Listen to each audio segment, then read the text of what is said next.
Chapter 976. Barty was the representative of the LCRF in this conference.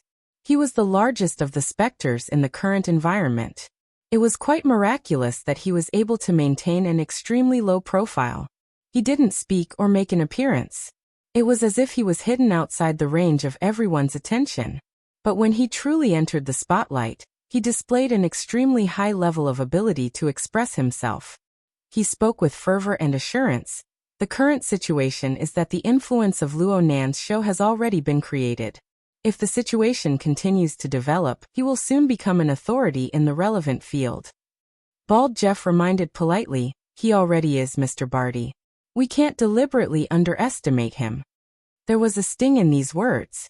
In certain circles, there were no secrets. The other participants began to wake up one after another. The fat and strong faction before them had a subtle and bizarre stance. He was once a world-renowned trader. He was a high-ranking representative of the LCRF. However, his most solid identity right now was that of an investment manager under Her Majesty Empress Wu. He had signed a contract and received a salary. Originally, this didn't count for much. Aside from capital, what sort of stance was there to speak of? But right now, that damned peerless stream on the beach was still going on. An enormous dark cloud of deficit was quickly forming and enveloping the top of their heads. At this very moment, Barty's appearance made a lot of sense. Barty completely ignored the peculiar gazes of the others. He continued to speak. But he's far from being a tycoon.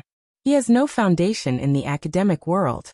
He doesn't have any effective economic support. Oh, I know you're talking about the Bloodflame Order and the Castle Financial Group. But the Castle Financial Group is far from entering the core circle of the world.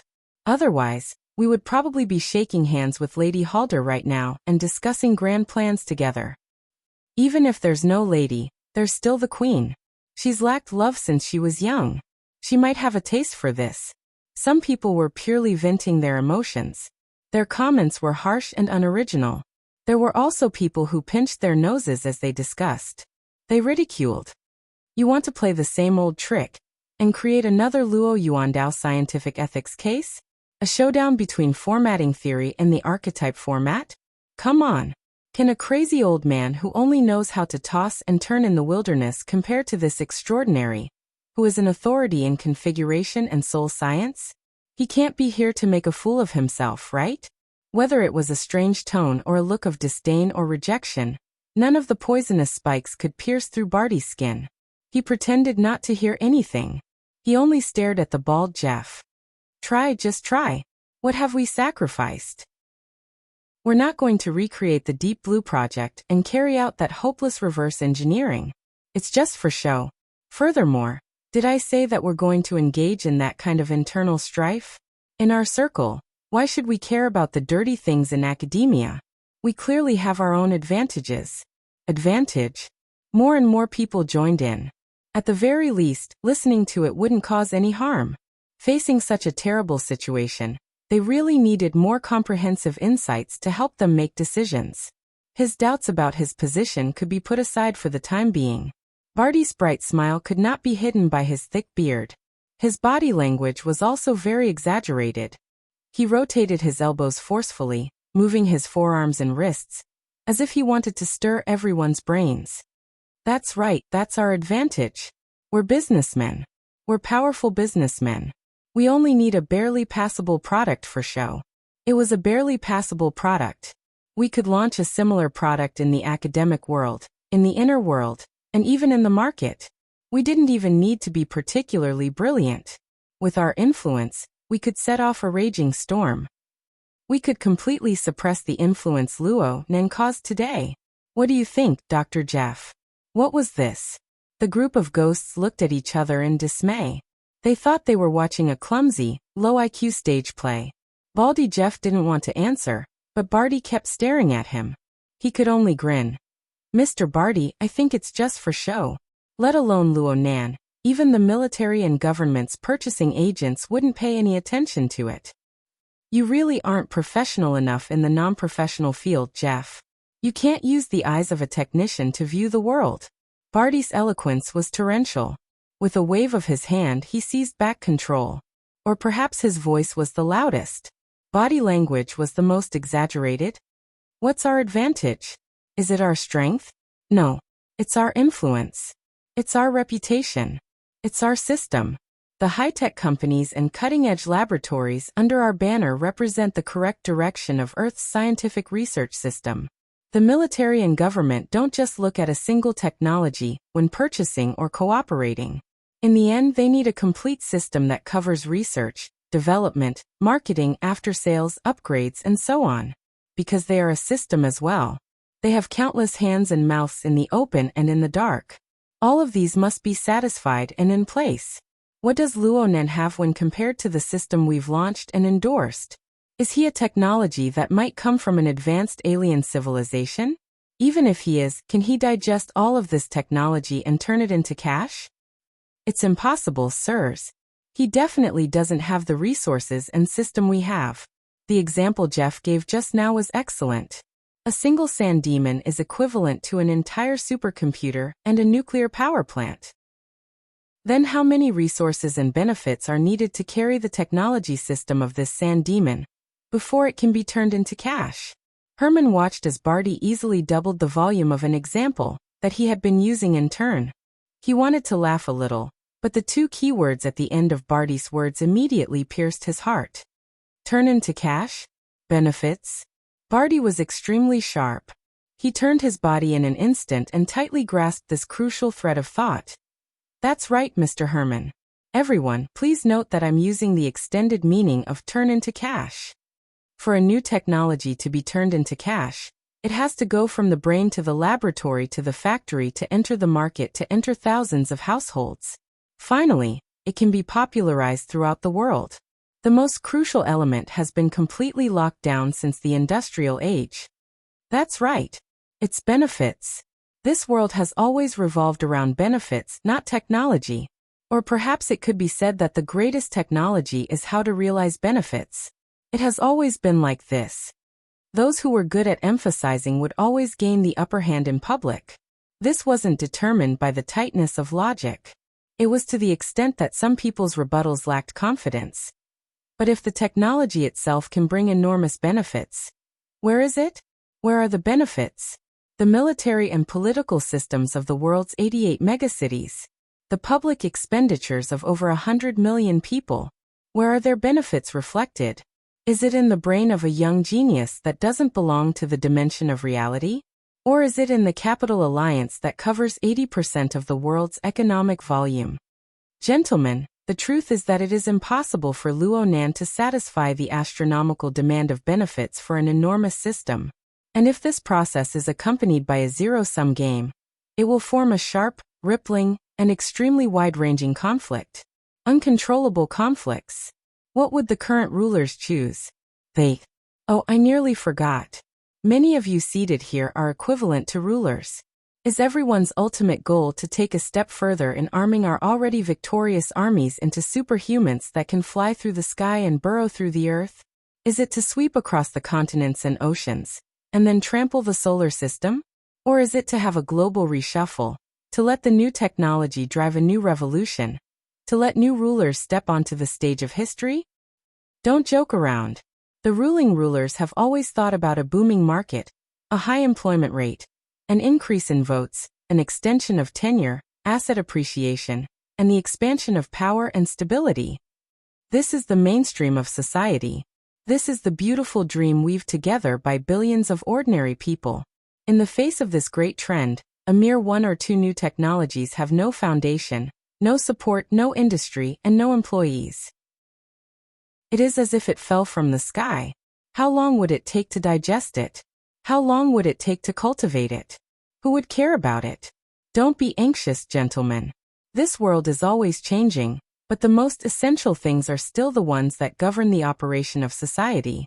And we are the manipulators that are adept at using them. This is our advantage, and it is also our essence. For us, this is the best era. We can stand in front of the stage, we can hide behind the scenes, we can be on the left, we can be on the right. As long as we grasp this essential advantage and let it flow into everyone's blood vessels and thoughts, we are the gods of the secular world. What in the world can stump us? The atmosphere in the virtual reality became particularly subtle. It was a bit restless, a bit absent-minded, a bit deep, and a bit awkward. Even though everyone present was a billion-dollar tycoon or a promising future candidate, they were still a bit embarrassed when they were suddenly praised in the face. By the end of Barty's passionate speech, the original theme had long since flown to who knows where, but there was a touch of returning to the natural state. It was exaggerated to the extreme, and it would most likely cause people to reflect. At the very least, Herman was touched and came to a realization. No wonder. He felt that something was wrong just now. It turned out that the two people who spoke the most were. Jeff was imperceptibly selling anxiety. Barty was exaggeratedly pouring chicken soup. The two of them were opposites, and in the end, all they were selling was their butts. Speaking of which, how did Her Majesty Empress Wu manage to stuff this fat-headed, big-eared fellow into this extremely important video conference? Splendid beyond compare. Herman didn't even have time to share this realization with others before someone on the beach of virtual reality loudly exclaimed in admiration. Perhaps it was because of the lingering charm of the previous speech, but the person's description was quite high-profile. However, the person who spoke was none other than the true big shot of today's conference, Director Mao. This independent director of Quantum Corporation could be said to have the most right to speak. He could gather everyone's attention the moment he opened his mouth. Next, he raised his glass and indicated to a certain person in the crowd. Today, the most interesting thought I've heard came from Luonan, and the most wonderful explanation belongs to none other than you. Herman's eyelids twitched. The person Director Mao raised his glass to was Barty. Inclination. The most crucial inclination. Barty didn't say anything. He didn't explain anything. He just bowed slightly. However, in the eyes of others, at least in Herman's eyes, this sudden diplomatic encounter had clearly drawn swords against each other. Blood was flowing like a river. Chapter 977. In a group environment, people's thoughts should be connected in a certain sense. Aside from thoughts and emotions, there was also the virus. If one was infected, no one would be able to escape. Herman was one of the first to realize this. Then this small insight seemed to form a kind of mental magnetic field. Because of Director Mao's deliberate intensification, the others were infected one after another, giving rise to a similar reaction. Everyone's gazes first focused on Barty, and then drifted to Jeff. There was no need to mention the former. Jeff's smiling face never seemed to change. But now they looked at this calm and unruffled face that was neither servile nor overbearing. More and more people let out a long, "oh" in their hearts. They actually fell for it. It couldn't be helped. No one would have thought that Deep Blue and Apocalypse Laboratory, who had always been proud and arrogant, would suddenly play this hand. It must be known that Luonan had used cage theory to reorganize the mental C model. He had used configuration theory to peel off the skin of Dynamo Core technology. He had stepped on the results of Deep Blue Laboratory to climb to the top, but Deep Blue Laboratory didn't have any particularly extreme reactions. At most, Deep Blue had advanced Dynamo Core technology by 2 generations. The new functions displayed not only proved the deep accumulation of technology, but they also absorbed part of the results of Luonan's Blood Intent Ring Fortress, allowing the functionality of the formatting domain to advance a step further. Everyone believed that this kind of high profile would continue forever. The deeper they understood Teacher Li Wei's abilities and background, the easier it was to form this kind of mindset.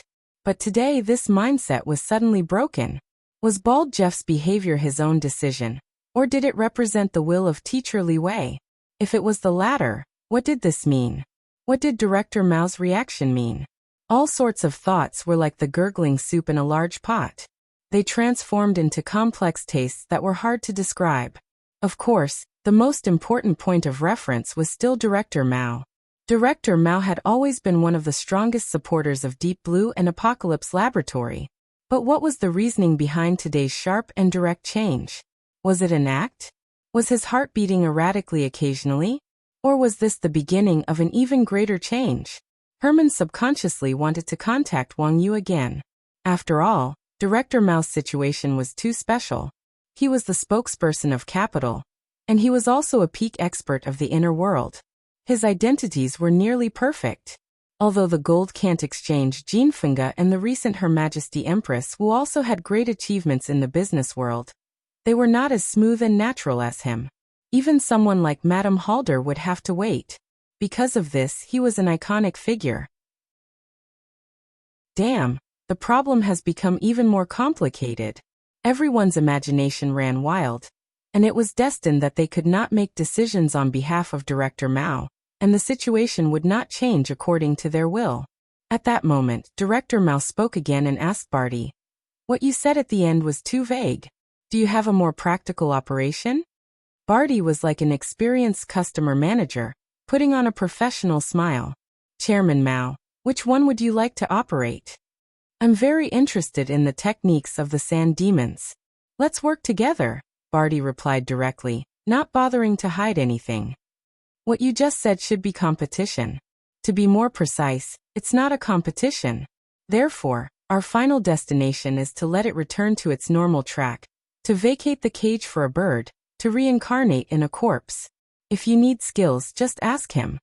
Barty adeptly used idioms, and adeptly entered into persuasion mode. Luonen has never experienced hardship since he was young. He doesn't have much sensitivity towards money. What he wants are some superficial things such as respect, understanding, tranquility. It's the easiest to deal with. We don't even need to connect with him. If we maintain a certain distance, he might even be happy. Someone couldn't help but ask, "Then how do we talk about cooperation?" "Just find his secretary, spokesperson, and the like." "Find you?" Everyone cursed in their hearts. It was unknown whether Barty had received it or not. Director Mao declined to comment. He asked an even more sensitive question. "Deep Blue Laboratory and Apocalypse Laboratory. What should we do?" This wasn't within the scope of Barty's answer, but he took on the responsibility and responded just as bluntly. "Just cooperate. We're all investors and partners. We've been working together happily for so many years. What's wrong with continuing?" The group of specters exchanged glances. Quite a few of them were a bit embarrassed. They had similar emotions, but they had different reasons. That's right, all they had to do was cooperate. It was that simple. They couldn't play with a monopoly, but hedging was also excellent. It seemed a bit more practical. Besides, Instructor Li Wei had overseen the Deep Blue world these past few years, presiding over 2 major research projects. He could call the wind and summon the rain, and his words were absolute. He was just like a god. Shouldn't there be some other power to suppress him? Isn't this returning to the original idealized plan? After going around in a big circle, things were back to square one. Most people didn't feel that the torment they experienced on the road was a waste. Instead, they felt that this was a typical spiraling process of understanding. Their self-awareness deepened by another level. This was comfortable. Of course, the most important thing was that someone walked in front of them and took on the sharpest contradiction. Director Mao spoke a few words a second later. Or perhaps it was just an emotional sigh of his own. Life configuration transformation. Configuration transformation into life. Most people knew that this jumped back to Luonan's interesting thoughts, but no one could follow up. This was because the vast majority of people couldn't reach the corresponding depth. They didn't have the guts to ask or argue. In the end, Director Mao found Jeff himself. "Can we draw on a similar train of thought for the Bloodline Project? Can we conduct such research?" A stick poked into the completely unrelated Bloodline Project. Some people were confused, and some people came to a sudden realization. They only heard Director Mao say, "From what I remember, Li Wei mentioned a similar direction, but he didn't say anything else. I suggest that you guys take advantage of the heat and come up with a clear plan. Whether it succeeds or not, everyone can discuss it. Wouldn't that be great?" It was a solid hammer. The dagger was revealed. So it turned out that Director Mao was dissatisfied with the Apocalypse Laboratory's toothpaste squeezing progress? Bald Jeff revealed a smile that lacked sincerity. "I don't understand the specifics of the situation. After all." Director Mao interrupted him. "I understand. We'll have a good chat with Li Wei. But remember, life may have a certain stubborn tendency, but it doesn't have resources. It's even more impossible to have capital." He glanced at Luo Nan on the beach once more after speaking. Then he disappeared like a bubble and exited from virtual reality. The others weren't so straightforward. Many people looked at Bald Jeff, and some people looked at Barty. No matter which one it was, there were many things that needed to be communicated, discussed, threatened, and cooperated.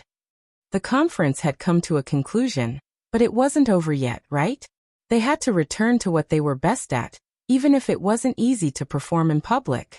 When the number of participants in a conference exceeded a certain limit, it would naturally go to two extremes.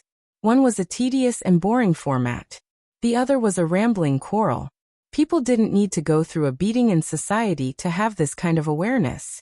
To be able to hold a successful conference with an excess number of participants could only prove that the average IQ of the participants was relatively high, or that there was a powerful controller. It would be best if both were present. But in the current conference that Meng Chong was participating in, it seemed that neither was quite enough. Right now he was in the coastal direction of Zeolite Beach, inside the Aber Manor that belonged to the Bloodflame Order. All of the Bloodflame Order's current higher-ups in D-City were gathered here. The core decision-making circle that was already clear back in Xia City, the local power faction of D-City that had already been purged once. Even Deputy First Ablatum In Lu, who was far away in Ban City, was participating remotely. Of course, the main topic of the conference wasn't to discuss whether or not to send people to assist. There was no value in discussing this at all. Did his order have any capital to say no? When all was said and done, this conference itself shouldn't have happened. However, on Zeolite Beach, Luo Nan had been teaching for a long time, making it hard for people to breathe. The Bloodflame Order didn't even have the chance to go up and express their loyalty. They only had enough time to send people to replenish 10 sets of syncopators in the middle. In addition, there was an entire circle of burners surrounding them. The Order was more or less repelled by them. Frankly speaking, in terms of average quality, even if the followers they pulled out were elites, they were still a cut below those burners. The prepared team couldn't be pulled out in a short time, so they would just study. They would listen to Meng Chong's spirit and carry out research and discussion. They would also refer to Luo Nan's live stream of lectures to find and fill in the gaps. The problem was that when everyone gathered together and talked at once, a dispute would ensue.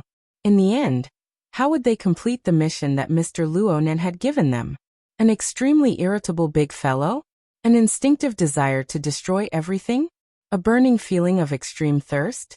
Admittedly, these descriptions carried more concrete guidance suggestions. There were some configuration references, but in the end there were no standard answers. Everyone had their own areas of expertise, and everyone had their own opinions. And all of this was followed by Luo Nan's subsequent series of demonstration experiments. Even more new ideas were induced. At the very least, they had to rely on Mr. Luo Nan's train of thought. Then, how should the life solvent belonging to the big fellow be expressed? How should the participants cooperate and combine? The Order didn't have a formatting domain. Could they use the Blood Soul Temple to replace it? How should they replace it? Everyone said they were reasonable, and everyone said they were reasonable. No one could convince the other on some key issues. Gradually, the situation went out of control. Speaking of the people from Xia City, there was really no way for them to quarrel. Jiang Yuan was a theorist, yes, but his cultivation wasn't good enough. He could tinker with doctrines, but when it came to cultivation, he was purely there to make up the numbers. Wu Kuei might not even be able to say a single word all year round. Yin Li's environment wasn't suitable. As for Meng Chong, he was still dizzy from Luo Nan's teachings. He hadn't recovered yet. The ones who were truly arguing were the people from T-City and the elites of the Order, who could enter the battlefield at any time. Their attitudes were actually okay. What they said were all very practical technical problems. However, these problems were produced in a strange and unfriendly environment of a new system. There was no one who could answer them. So when the first problem popped up, a series of problems followed. In the end, it became a mess. It made the organizers and managers of the meeting feel extremely awkward. If there was a powerful person who could control the situation, who could effectively collect questions and immediately give answers, the current situation wouldn't have happened. The problem was that there was no such person. Chapter 978. In the end, Inla decided to ignore it, and went offline with the excuse that she had something to deal with. Under such circumstances, Jiang Yuanjin and Wu Kuei couldn't be counted on. Meng Chong had tried to integrate the two arguments, but to no avail. Thus, he didn't want to waste his efforts and let them argue on their own. He only stared at the live broadcast on the beach, waiting for a suitable opportunity to bring this bunch of disappointing things over. Meng Chong sighed silently. At this moment, he looked at the chaotic formatting domain on the beach, at the format fire that burned from time to time, and at the stupid sand that was becoming more and more like a living creature. His thoughts gradually drifted away. It must be said that he had been a witness to Luo Nan's format of fire before the others had arrived at Zeolite Beach. But how should he put it? At the time, that special flame had lit up with the deep blue walker as a medium. Meng Chong had even believed that it was a substitute method. But the various abilities that Luo Nan displayed afterwards gave him an impact that ultimately exceeded the upper limits of what his normal thinking could endure. Not to mention what happened on the beach. That person also had the identity of Mr. Mo. The power he displayed in Ban City was clearly the highest quality of the Blood Flame Order. Why? Talent and genius were no longer enough to explain it. Then, Chong, you also have to say a few words. Don't let these people act too presumptuously. Jiang Yuanjin, who couldn't stand the chaotic situation, came over to his side. Her words were tough, but in fact she just wanted a moment of peace. Meng Chong forced a smile as a response. Jiang Yuanjin sighed again and chuckled softly. I'm old. It's fine if my legs aren't as nimble as before, but my brain can't keep up either. In the future, we still have to run faster. May the will of the blood flame protect us. The voice suddenly stopped, and the old man was lost in thought. At this time, Meng Chong should have said a few words of comfort, but when the words came to his mouth he said, "It's the same." Both of them fell silent again. In this chaotic debate, the two higher-ups of the Blood Flame Order couldn't see that it wasn't just their own powerlessness. Instead, it was the awkward situation of their order's cultivation theories and doctrines being unable to explain, or even settle in front of a truly majestic opponent. The core problem was, should he use the Order's Blood Flame will to forcefully make peace with Mr. Luo Nan's theory? Or should he use Mr. Luo Nan's theory to directly explain the Blood Flame will? In fact, the answer was very clear. How many times had the Blood Flame will appeared in this round of meetings that made people dizzy from all the noise? The Blood Flame Order was a relatively pure religion. They didn't have any messy beliefs, nor were they so particular. But if the foundation of trust in one's own philosophy was shaken, how could one begin to explain the philosophy?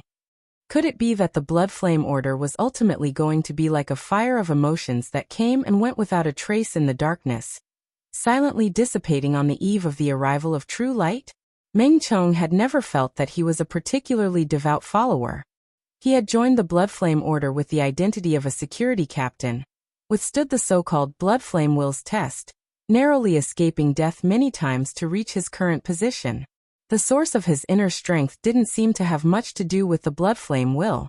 However, at this stage he was still a little absent-minded, especially when Luo Nan experienced the profoundness of emotions that flowed freely from the beach. He unconsciously muttered to himself, "Observing the world with the eternal laws. Changing other people's views is not a good way of learning." The old man's ears were very sharp.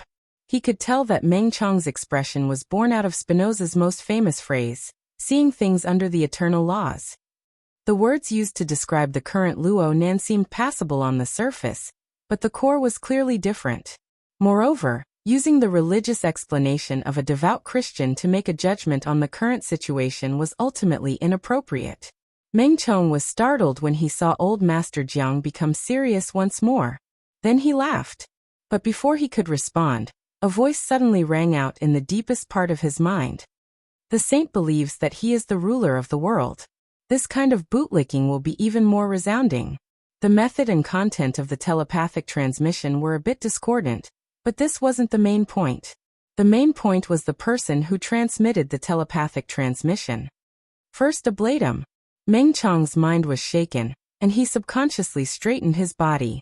Jiang Yuanjin, who was beside him, did a similar action, but he sprained his old waist because he was too intense. Without a doubt, this was Mrs. Halder's telepathic transmission.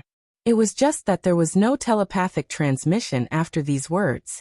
Instead, a violent rumble arose in an even deeper and more sensitive domain. The Blood Soul Temple of the Abyss District. Some of the other people in the conference room had reactions similar to Meng Chang's. There were also some who were muddled from beginning to end. But no matter which one it was, the elites selected by these orders were more or less linked to the Blood Soul Temple of the Abyss District in countless ways, directly or indirectly. When the foundation of the order underwent an intense change, no one could stay out of it. In the time of a breath or two, the originally clamorous conference room became so quiet that one could hear a pin drop. The vast majority of people only had a feeling in their hearts, but they were still ignorant of the concrete situation. Only people like Meng Chong Wu Kuei and Yin Lu, who was several thousand kilometers away, had sufficient cultivation and authority. Only the higher-ups of the order were able to sense it a step further. The turbulence came from the lowest level of the Blood Soul Temple of the Abyss District. It was a lake of lava that was condensed from the intense accumulation of negative emotions. What are you all hesitating for? Just execute according to what he said. We clearly have the lively substrate at the lowest level. Mobilize it. Mrs. Halder's telepathic transmission was like an unsheathed blade. Compared to her usual ruthless decisiveness, it was more concise and straightforward. Even if you're stupid to the point of being incurable, you still need to display your value. Ha! On Zeolite Beach, Luonan raised his eyebrows. He felt an unusual wave of restlessness from the depths of the Abyss District. It was extremely significant. His control over the Blood Soul Temple of the Abyss District exceeded practically everyone in the world. Of course he knew what this represented. He even knew the key driving force behind this wave of change. Mrs. Halder had woken up. However, she didn't seem to have any intentions of immediately exiting. She also didn't directly communicate with Luonan. Luonan didn't insist on this. This wave of assistance had already saved him some effort. Wind blew over from the surface of the sea. It carried a slight fishy smell, as well as some scattered remnants of mist. Luonan looked at the seemingly unchanged mist on the surface of the sea. It was as if the mist was surging and churning all the time. He silently calculated. He looked at the 5 pieces of the jigsaw puzzle and their current degree of completeness. The standard relay station array and the Hellfire Tyrant. These 2 pieces were gradually on the right track. The magneto-optical mica. Yes, wretched development. The vile environment and the overall space-time environment. This would depend on fate. Overall, there was still quite a bit of difference. However, this sort of piecing and organizing wasn't a linear process. Especially the first 2 pieces. They needed to rely on external forces when piecing them together. They were all broken up and needed to be reorganized and combed anew. However, as long as the foundation was solid, it would naturally be a different situation. Luonan let out a long breath and turned around. He saw Zhang Yingying doing her best to cheer Dumb Sand on. It looked like a scene of a family trip. She was having a great time. Luonan really couldn't treat the so-called son as a joke. However, if Zhang Yingying had to provide for this idiot all day long in the future, she would have to expend a great deal of mental energy. Just the daily supply of energy was enough to drag down her cultivation, let alone anything else. Luonan really did put in quite a bit of thought in order to resolve this matter satisfactorily. He seriously pondered over a method, prepared his words, and prepared everything. Only then did he call out, "Hey, Sister Yingying, I'm going to ask you again. Are you really determined to raise him?" "Of course I'm going to raise him." Zhang Yingying didn't hesitate at all in the beginning. She spoke resolutely and decisively, but a thought seemed to flash in the middle. It was unknown what she was thinking about.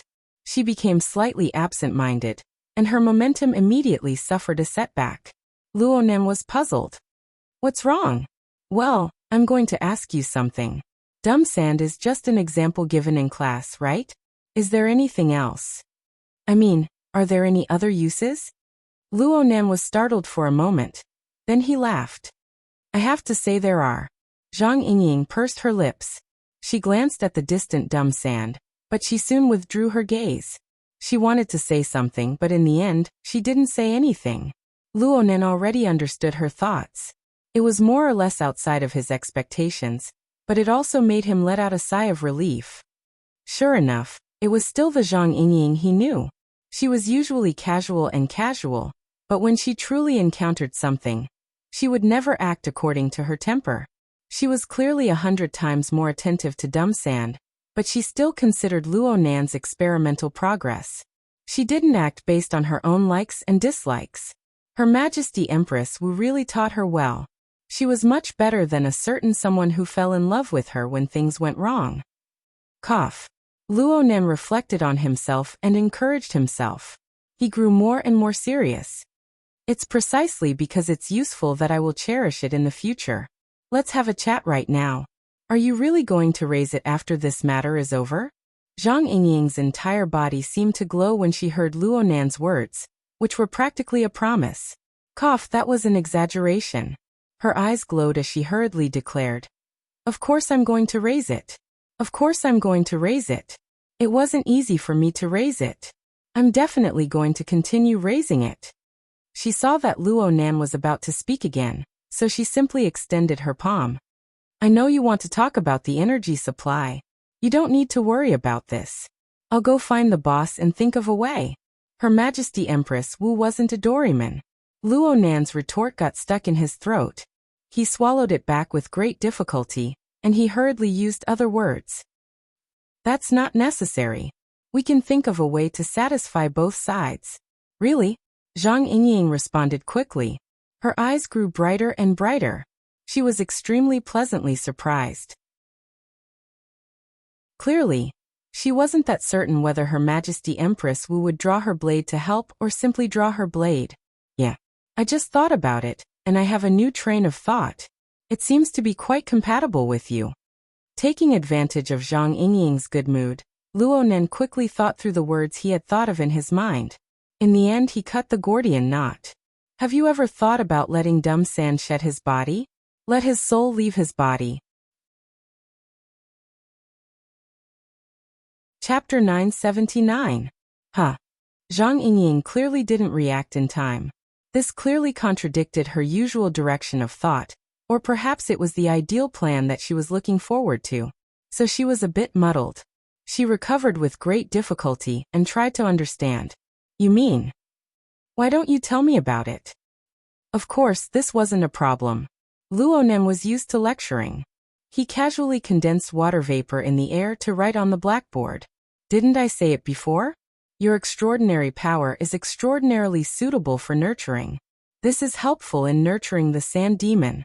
Yes, it's dumb sand's instinctive life form. That's the general situation. Luonan had just drawn a few configuration diagrams when he suddenly felt that it was inappropriate. He waved his hand and scattered them. A portion of dumb sand's current good state was indeed nourished by Zhang Yingying's extraordinary power. There were a few things worth talking about, but if he continued talking about it, it would be tantamount to probing the fundamental characteristics of Zhang Yingying's extraordinary power. It really wasn't appropriate to display it in this environment. The blackboard writing was erased, but the model in Luonan's mind was still there. It was hard not to be puzzled. It was the same old question. Based on these characteristics, Zhang Yingying should be similar to Brother Papercut, the type that leaned toward support. If her thinking could keep up with configuration, she would be a good seedling for the school of fantasy, especially when it came to simulating life. But how could she possibly have a killing ability like White Rainbow? Could it be that my segmentation and reorganization aren't there yet, and I've overlooked a certain key structure? Luonan felt that it was necessary to discuss this matter with Her Majesty Empress Wu. He wouldn't say it right now, as it would only cause confusion. In fact, Zhang Yingying was already a bit impatient. She urged him over and over. Hurry up and get to the point. I don't understand it anyway. Just announce the answer. It was impossible for Luonan to directly say the answer.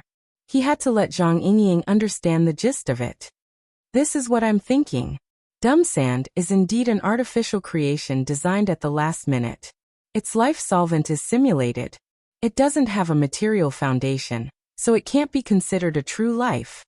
However, its value lies in the fact that it can form a second end of the life layer on the basis of these simulated configurations. Of course, it also has your nourishment. It achieves the effect of being driven by desire, and it continues to grow. If we can maintain this momentum and allow it to continue optimizing and evolving, in theory, we can develop a third, fourth, and finally perfect interference mechanism of the life layer. By then, in a sense, it will be a life. But you have to understand that this is only a theoretical possibility. Zhang Yingying started to get into the zone. She became calmer, and her mind became clearer. I know, I can't possibly have so much energy supply. The various consumptions required are also astronomical figures, right? Luonan nodded. That's right. Zhang Yingying's gaze circled around silly sand again. When she turned back, she couldn't help but feel a little more expectant. What about maintaining the status quo? I think it's pretty good now. This is a complex system. Who has ever seen a system that doesn't make mistakes? Especially when it was exposed to a complicated environment and had a very close relationship with you. Any slight change in these aspects could lead to a complete collapse in the end. Luonan slightly evaded Zhang Yingying's gaze and looked at silly sand. If I was by your side, Her Majesty Empress Wu should be able to fix it in time. But the more time passes, the related configurations will continue to combine and mutate. The system will become more and more complex, and the problems will become more and more violent. A moment of carelessness will cause problems to erupt in the time you take a nap. You won't even have time to react. Zhang Yingying went silent when she heard this. A few seconds later, she suddenly laughed. I forgot. I told you to just say the answer. Luonan laughed as well, and he spoke a bit faster. There are many difficult checkpoints in my thoughts, but I won't go into the specifics. My basic train of thought is that we shouldn't focus on the life layer. It has an innate flaw, and it is destined to have no future to speak of. We can start with Silly Sand's relatively good foundation of a super configuration. We can use a few methods that spoil things to help them grow, and we can forcefully raise its mechanism of existence in the life layer to the fantasy layer. Zhang Yingying couldn't help but feel a bit dizzy when she heard the answer. She tried to organize her thoughts. You're saying from the life layer to the fantasy layer? Is it the leap you're talking about? It's far from reaching the qualifications to leap. That's why I said to spoil things to help them grow. But we can also connect it with cultivation and reality. Many of the mental side's life mechanisms aren't all that perfect, but aren't they still able to leave their bodies? It's not much at all, okay? Don't use your special experience to cover the general domain. Forget it. Continue. Zhang Yingying gave up struggling. Luonan continued to speak honestly. From what I can see, the difficulty isn't bad. Its current mechanism of existence, its primary perception, desires, and experience structure, is 1,000 times, 10,000 times simpler than that of humans. We just need to build a bridge, or perhaps a compiler, to push it to the mental plane. We can let it live in the sea of the mind as a unique life form. Zhang Yingying couldn't help but widen her eyes. There's such a method. You want it to directly become an immortal? When that happens, will Silly Sand still be Silly Sand? Why wouldn't it be? The bridge is also in the sense of configuration. For example, it's the same as flipping a card. Silly Sand's form is flipped from the material plane to the mental plane, but it's still a card. Of course it's done this way. Its existence isn't much higher than it is right now. It's a bit like a ghost or something. But it saves a lot of trouble. It can attach itself to the edge of your soul strength to charge. It's similar to adding a pendant to your cage. Of course it can also fly freely. It can live and die by itself in the sea of the mind. As long as it can learn to absorb energy from the outside world on the mental plane, it can constantly search for a suitable survival mechanism for itself. It will have the opportunity to continue growing stronger. When it's powerful to a certain degree, you can even summon it from the mental plane to the material plane. You can temporarily bestow it with some kind of material carrier. Its origin is sand. Sand is the best. Mud is fine too. let it interfere with the material plane. Speaking of which, I originally wanted to recommend this method to Brother Papercut. If, and I'm saying if, it can break through a few critical checkpoints and enter the next level, then it can enter the abyss region from the sea of the mind and finally solidify. Entering the abyss area from the spiritual sea and finally solidifying was basically a perfect state. Most likely more abilities would be developed. There's a special name for this type of life form. It's called fantasy breed. Luonan said so much in a single breath. This was tantamount to simplifying the heavenly Yuan Empire's definition of fantasy breeds to the extreme. He even secretly swapped out some of the core and explained it to Zhang Yingying. Of course, fantasy breeds weren't that simple. They didn't have the luck and fortune of the right time and place. They didn't have the faith of millions and millions of people to rely on. They didn't have the perfect structure to carry the load and sustain the changes. How could they become fantasy breeds?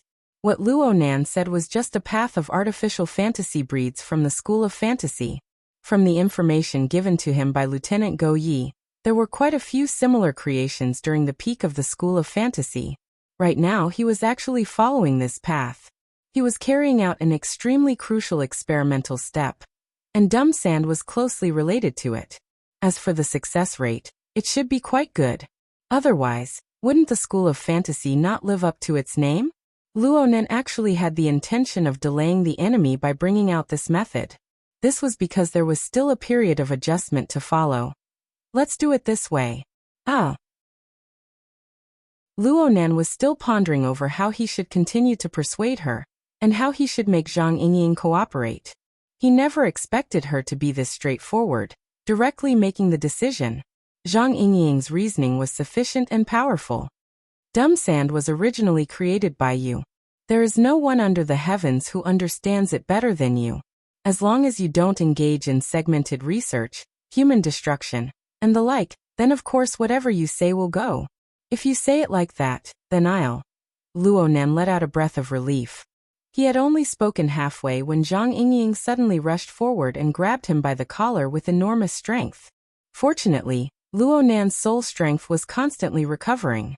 His long-range projection technique was excellent, and his foundation with the condensation ring was solid. This fake water vapor body was not directly crushed by this one grab. However, the visual impact brought about by the face that was practically right in front of his eyes made Luonan instinctively raise his hands to show his innocence. Zhang Yingying didn't think too much. She stared at Luonan's pupils, which were practically unable to see any traces of falsehood. She exerted a great deal of strength, seemingly piercing through space and time to transmit her will to Luonan's body several thousand kilometers away. I can understand your difficulties, but I hope you can understand my willfulness. Let's not deceive each other, okay? Frankly speaking, Luonan didn't know why Zhang Yingying was so concerned about Dumb Sand. The so-called oxytocin secretion didn't seem like a joke at all. But how could he possibly refuse when faced with this sort of face and this sort of attitude? I understand. We'll work hard together to complete this matter. I'm sure. Luonan originally wanted to say, I'm confident. But he changed his words when the words reached his mouth. But he did have a certain amount of confidence. This was because in the worst-case scenario, he could still give Zhang Yingying a trip ahead of time. It was better to speak less of such words right now. Luonan was just stating the facts. We can't gamble right now. We still need to nurture Dumb Sand for a period of time. We need to wait until the system of its super configuration becomes more stable. The embryonic virtual life forms level becomes clearer and more useful as a marker. We also need to consider the work of building bridges and flipping cards. As long as we can successfully push it to the mental plane, our chances of success will be higher. During this time, you can also learn some basic knowledge about fantasy configurations. You can make preparations for the brand new husbandry model in the future. You have this talent. I'm certain. Luonan spoke these last words from the bottom of his heart. There was not the slightest bit of discount or exaggeration. Chapter 980. The matter of Dumb Sand's future adoption came to an end. Zhang Yingying revealed a bright smile. It was as if she had erased all her worries. She ran to the edge of the formatting domain and loudly cheered Dumb Sand on. Because of the scene just now, the live broadcast viewers from all over the world seemed to be gossiping. This was nothing to Zhang Yingying and Luo Nan. Well, Luo Nan simply didn't know. His mind was completely focused on Zeolite Beach. In the following period of time, he needed to realize his own experimental designs and goals, and he also needed to accept Zhang Yingying's request. Though the tasks had increased, he did not feel that it was hard. He did not feel that it was an additional burden. This was indeed the case. In terms of super configuration, the experimental steps he was about to do did not fundamentally conflict with helping Dumb Sand's soul leave his body. The two were closely related to each other. At most, Dumb Sand, the little white mouse he had created, had the position of a biological son reserved for someone else. Another identity was added, and Dumb Sand needed to be carefully protected. He did not want to accidentally crush Dumb Sand to death. He absolutely had to remember this. Luo Nan emphasized this a few times in his mind, and went to look at Dumb Sand. Unlike Zhang Yingying's purely emotional attention, what appeared in Luo Nan's eyes was never a simple individual or an ant colony. It was more like a specific character in a play he directed. Before the label of Zhang Yingying's biological son was attached, there was already an extremely concrete position. It was not just Dumb Sand. Everyone on Zeolite Beach other than Zhang Yingying was no exception. Right now, it was approximately 1 in the afternoon in D-City. The flow of time seemed to be growing faster and faster. Luckily, Luo Nan could sense that the order on Zeolite Beach was in the process of accelerating its formation according to his original design. With Shirshinha at the center, more than 30 experiment equipment were scattered in various locations on the beach, taking up the largest area. The syncopators, which had been supplemented, were like hundreds of clamps that clamped the void and split curtain above their heads into a hole. Luo Nan knew that Shirshinha and the others wished to break away from all syncopators. They wanted to be able to allow the formatting domain, which was not restricted by the dynamo core, to exist normally.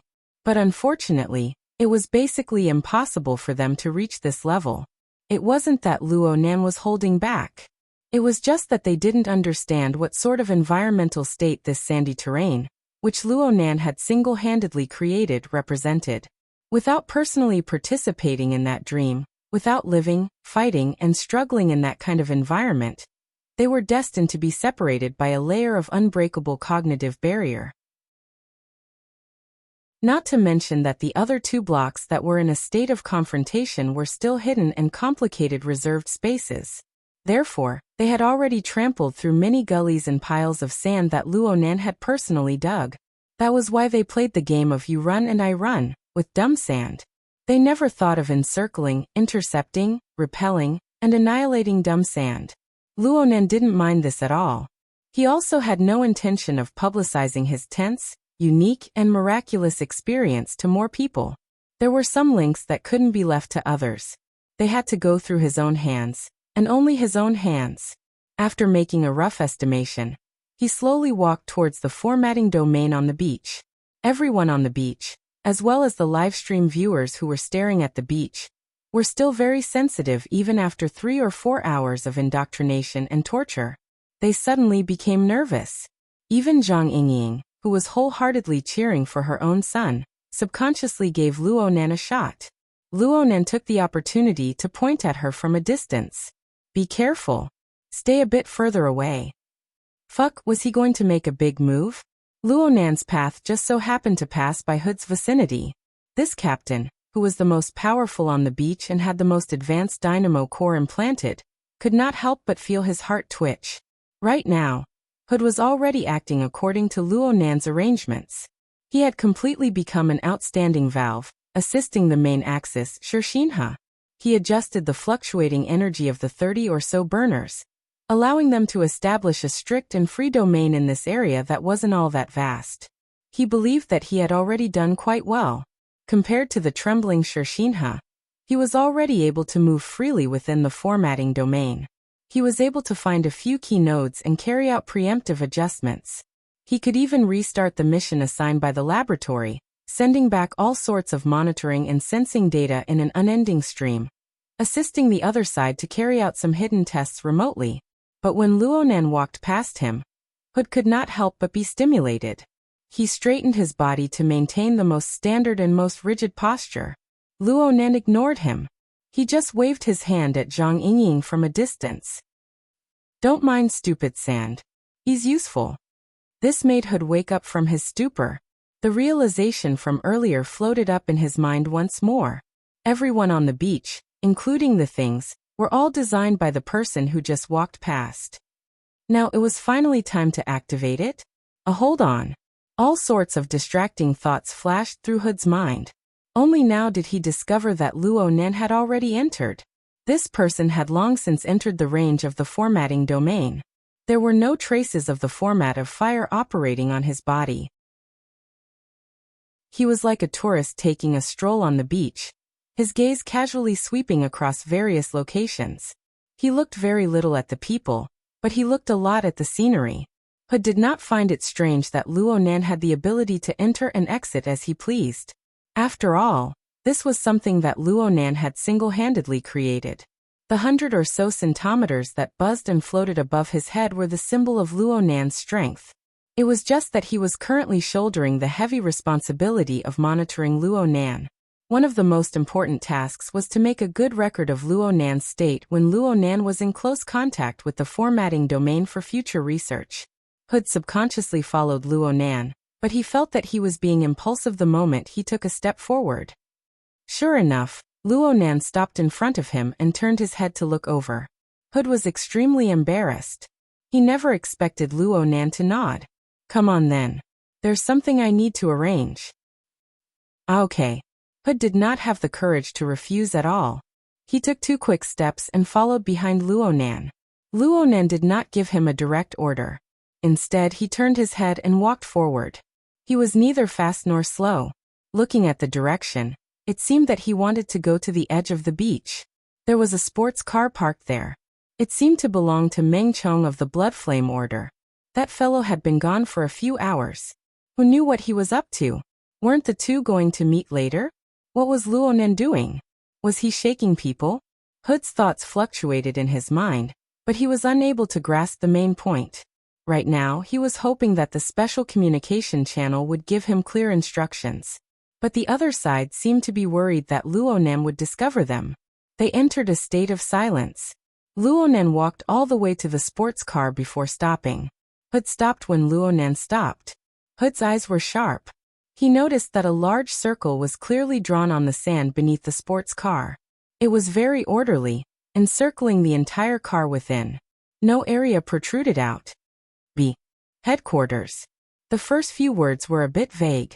Luo Nan stood outside the circle and pointed at the car. The beach might be a bit messy, but it might not be that messy. In any case, you guys absolutely cannot allow any shockwaves to enter this circle and harm this car. So you really want to be a demon? Go say these words to the main axis. These were Hood's first 2 thoughts. This was also the root of his arrogance. The problem was that he displayed it outwardly, so he could only nod obediently. In the end, he felt that it wasn't enough, so he repeated himself. This is the headquarters. We absolutely cannot allow any shockwaves to enter the circle and harm the sports car. Luo Nan nodded. He turned around and gazed into the distance toward the ocean. Hood copied him and turned around. From this position, he could see the entire beach. He could see everything at a glance. Hood confirmed once more that the overall layout of the beach had certainly gone through special planning. The Deep Blue Walker experimental machine, which was countless generations behind, was parked at the end of the beach. Its position just so happened to be in the direction the sports car was pointing. The two formed a central axis, dividing the beach into 2 halves. In addition, there were a few undulating piles of sand and gullies. They shouldn't have been randomly arranged. They were distributed in disorder, giving off a rather layered feeling. They formed an even more detailed layout structure. As for where the marvels lay, Luo Nan was unable to discern them in a short amount of time. He could only do his best to record these things and transmit them to the rear, so that they could analyze and interpret them. However, the problem right now was that the originally neat layout had become exceptionally messy because of the several dozen burners. Should I go pile up sand next? Huda wasn't unhappy about this. It would be great if he could seize this opportunity to grasp a few key structures and techniques. Luonan didn't issue any similar orders after waiting for a while. Instead, he thought of something else and added, "Stupid sand, crossing the line won't do either." Huh. Hood was at a loss. He followed Luonan's line of sight and looked at Stupid Sand, which was still 100 meters away. With that thing's speed, it would take an hour to force its way over even if it didn't change its anchoring direction. Was this a mockery? Oh, it won't be able to crawl over in a short amount of time. However, we need to set up a boundary in front of us. Luonan's voice had just fallen when an incorporeal force suddenly took effect in the coastal area of the beach, about 30 meters behind the deep blue walker exoskeleton.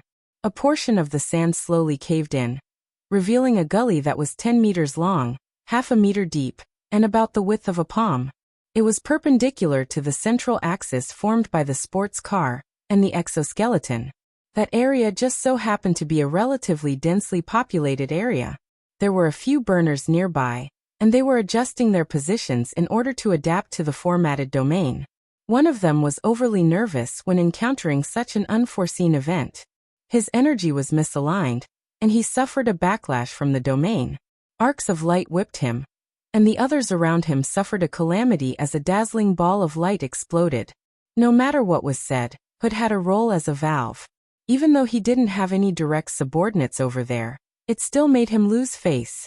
He subconsciously said, "Professor Luo, don't blame me. These cowards lack training. I didn't expect you to have a particularly high level. Time doesn't allow for it." Hood vaguely remembered that Luonan planned to board a ship at 3 or 4 in the afternoon and leave T-City. This meant that, what the hell was I worrying about? Chapter 981. Hood was seriously dissatisfied with his family's overly weak mentality, but who cared about this at this time? Luonan continued to emphasize the topic related to Stupid Sand. That 30-meter line is your defensive position. Stupid Sand cannot be allowed to pass through no matter what. Well, you guys aren't so shameful as to use direct attacks, right? How would we dare to attack the son of a dog couple? Hood straightened his back in the next second and simply responded, "Understood. Direct attacks are not allowed. Stupid Sand is not allowed to cross the 30-meter line." "Then that's fine. Next, you guys can return to your positions." "Return to my positions." Hood was stupefied. He saw Luonan wave his hand, and a row of condensed numbers appeared out of thin air as they approached the rear area of the sports car camp. It was similar to the blackboard writing left behind by the sea, but it was much more sparse. Then it continued to increase and expand the area of coverage. Whether it was outside the relatively stable formatted domain, or within the fluctuating and turbulent domain, these illusory and fragile water vapor could always take form and mark their positions. Most importantly, these condensed numbers were clearly divided into zones. The spacing was roughly the same, and they were randomly distributed. They were like marks on a somewhat irregular chessboard.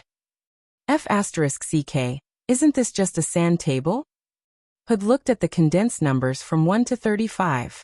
The order in which they appeared was not fixed, and there was no pattern to their positions. However, the total number just happened to be the number of burners on the beach. They were missing one.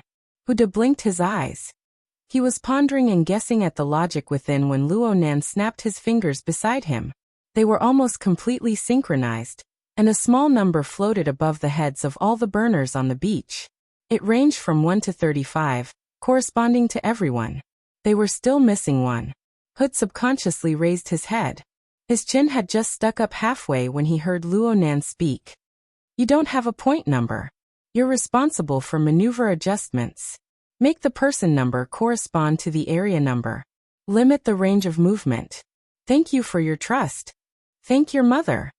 "Yes, understood," Hood responded in a loud voice. Due to Luonan's continuous operation, there was a bit of chaos on Zeolite Beach. Luonan was worthy of being the #1 user of the condensation ring aside from Her Majesty Empress Wu. His control over water vapor had reached perfection. Many people did not realize from beginning to end that the numbers above their heads had already been engraved. Using this kind of operation in the field of formatting made Hood's scalp go numb. He could not help but think to himself, would any burner who watched the live broadcast have the courage to form a formation and fight against Luo Nan in the future? That was a little far-fetched. The direct cause of the chaos was Luo Nan's continuous construction on the beach aside from controlling the water vapor. He himself did not move, but wherever his thoughts went, the beach would rise, collapse, or be compacted, or be torn apart, divided horizontally and vertically, arbitrarily planned. It was a godly operation that would frustrate any controller of formatting domain. But the most direct impact was that Shirshinha and a group of military elites had their hands and feet tied. They were afraid of accidentally tripping. No, they were afraid of destroying Professor Luo's profound layout. They should be content. Soon, they wouldn't be able to move even if they wanted to. Hood's face twitched slightly. He benefited from following Luo Nan's observation perspective. Right now he had a macroscopic concept of the layout. But it was also because of this that he was able to truly confirm that everything he saw Luo Nan do had a basis. Luo Nan's methods were strict. Everyone had a fixed position. Everything was a chessboard and chess piece that Luo Nan had planned out. One could imagine that Luo Nan certainly had a clearer, more realistic, and more concrete point of reference in his mind. But what was that point of reference? Luo Nan's gaze swept over while his thoughts were running wild. Hood was agitated, but then he suddenly realized that he should go do something. He should go organize the order on the beach to make it conform to Luo Nan's requirements. He should make everyone occupy their positions, and combine with the delineated chessboard to form the situation Luo Nan needed. This job was easy to do. Everyone was basically a soldier or had a military background. Discipline and obedience were guaranteed. Luo Nan's marking was extremely clear, so there was no need to put too much effort into it. This was especially true when he saw Shirshinha, who was the main axis, follow Hood's orders and board the cabin with a stupefied expression. He entered the super simple and crude Deep Blue Walker experimental machine. Hood's sullen mood from the morning dissipated by half. In just a few minutes, the originally chaotic zeolite beach entered a relatively peaceful and silent state. All the experimental equipment with the markings above their heads stood in their positions. The formatting domain formed by several dozen people covered nearly the entire beach as a matter of course. However, it was a bit unstable right now, so much so that the floating sandball model displayed a large degree of distortion and deformation. This was Hood's responsibility, needless to say. Hood didn't dare to meet Luo Nan's eyes. He relied on his understanding of the current structure of the domain to rush to various areas of the beach. He constantly adjusted the swaying energy flow due to the position changes, ensuring the basic stability of the formatting domain. Hood couldn't help but think at the beginning of his rush. Did Luo Nan use this method to push him out of the entire system? He exerted himself, but he was unable to participate personally. But soon Hood discovered that this wasn't the case at all. No matter what angle he looked at it from, he was more capable of challenging himself than the experimental equipment who were entrenched in a domain. He had a greater perspective on the overall situation, and he was more capable of seeing through all the visible and invisible details on the beach. So much so that after running back and forth 7 or 8 times, he wanted to immediately apply for the Apocalypse Opening Arrays access test to the laboratory. I've most likely already leveled up. Later on, Hood even felt that he had developed some sort of new supernatural power. He seemed to be able to look through the formatting domain and see the deeper layers of laws and logos behind realization. The most typical thing was that he could faintly sense that the sandy beaches, gullies, piles, and groups that Luo Nan had arranged on the beach all had their own explanations. Specifically speaking, they were able to conduct some sort of channeling, separation, disturbance, and even amplification of the formatting domain. But these were just grains of sand without any processing whatsoever. Is this also the result of the legendary superconfiguration? A hidden signal wave suddenly interfered. It was the laboratory reopening the communication channel and giving him a clear order. Continue to observe and analyze the coupling between the structure of the beach and the domain space. Send back the results. Do you really think my brain capacity is limitless? I'm just a tiny front end. The dynamo core in my corpus callosum isn't even the size of a fingernail. How can I have enough computing power?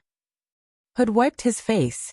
Unknowingly, he had already achieved the untimely achievement of being drenched in sweat by the seaside in early winter, due to the consumption of large amounts of mental and physical energy. But before he could complain back, the prompts for the temporary privilege upgrade rang out in succession. Holy **T, the Apocalypse opening array had automatically responded and supported him. Was he enjoying the treatment of Yin Yongbo's supervisor in advance?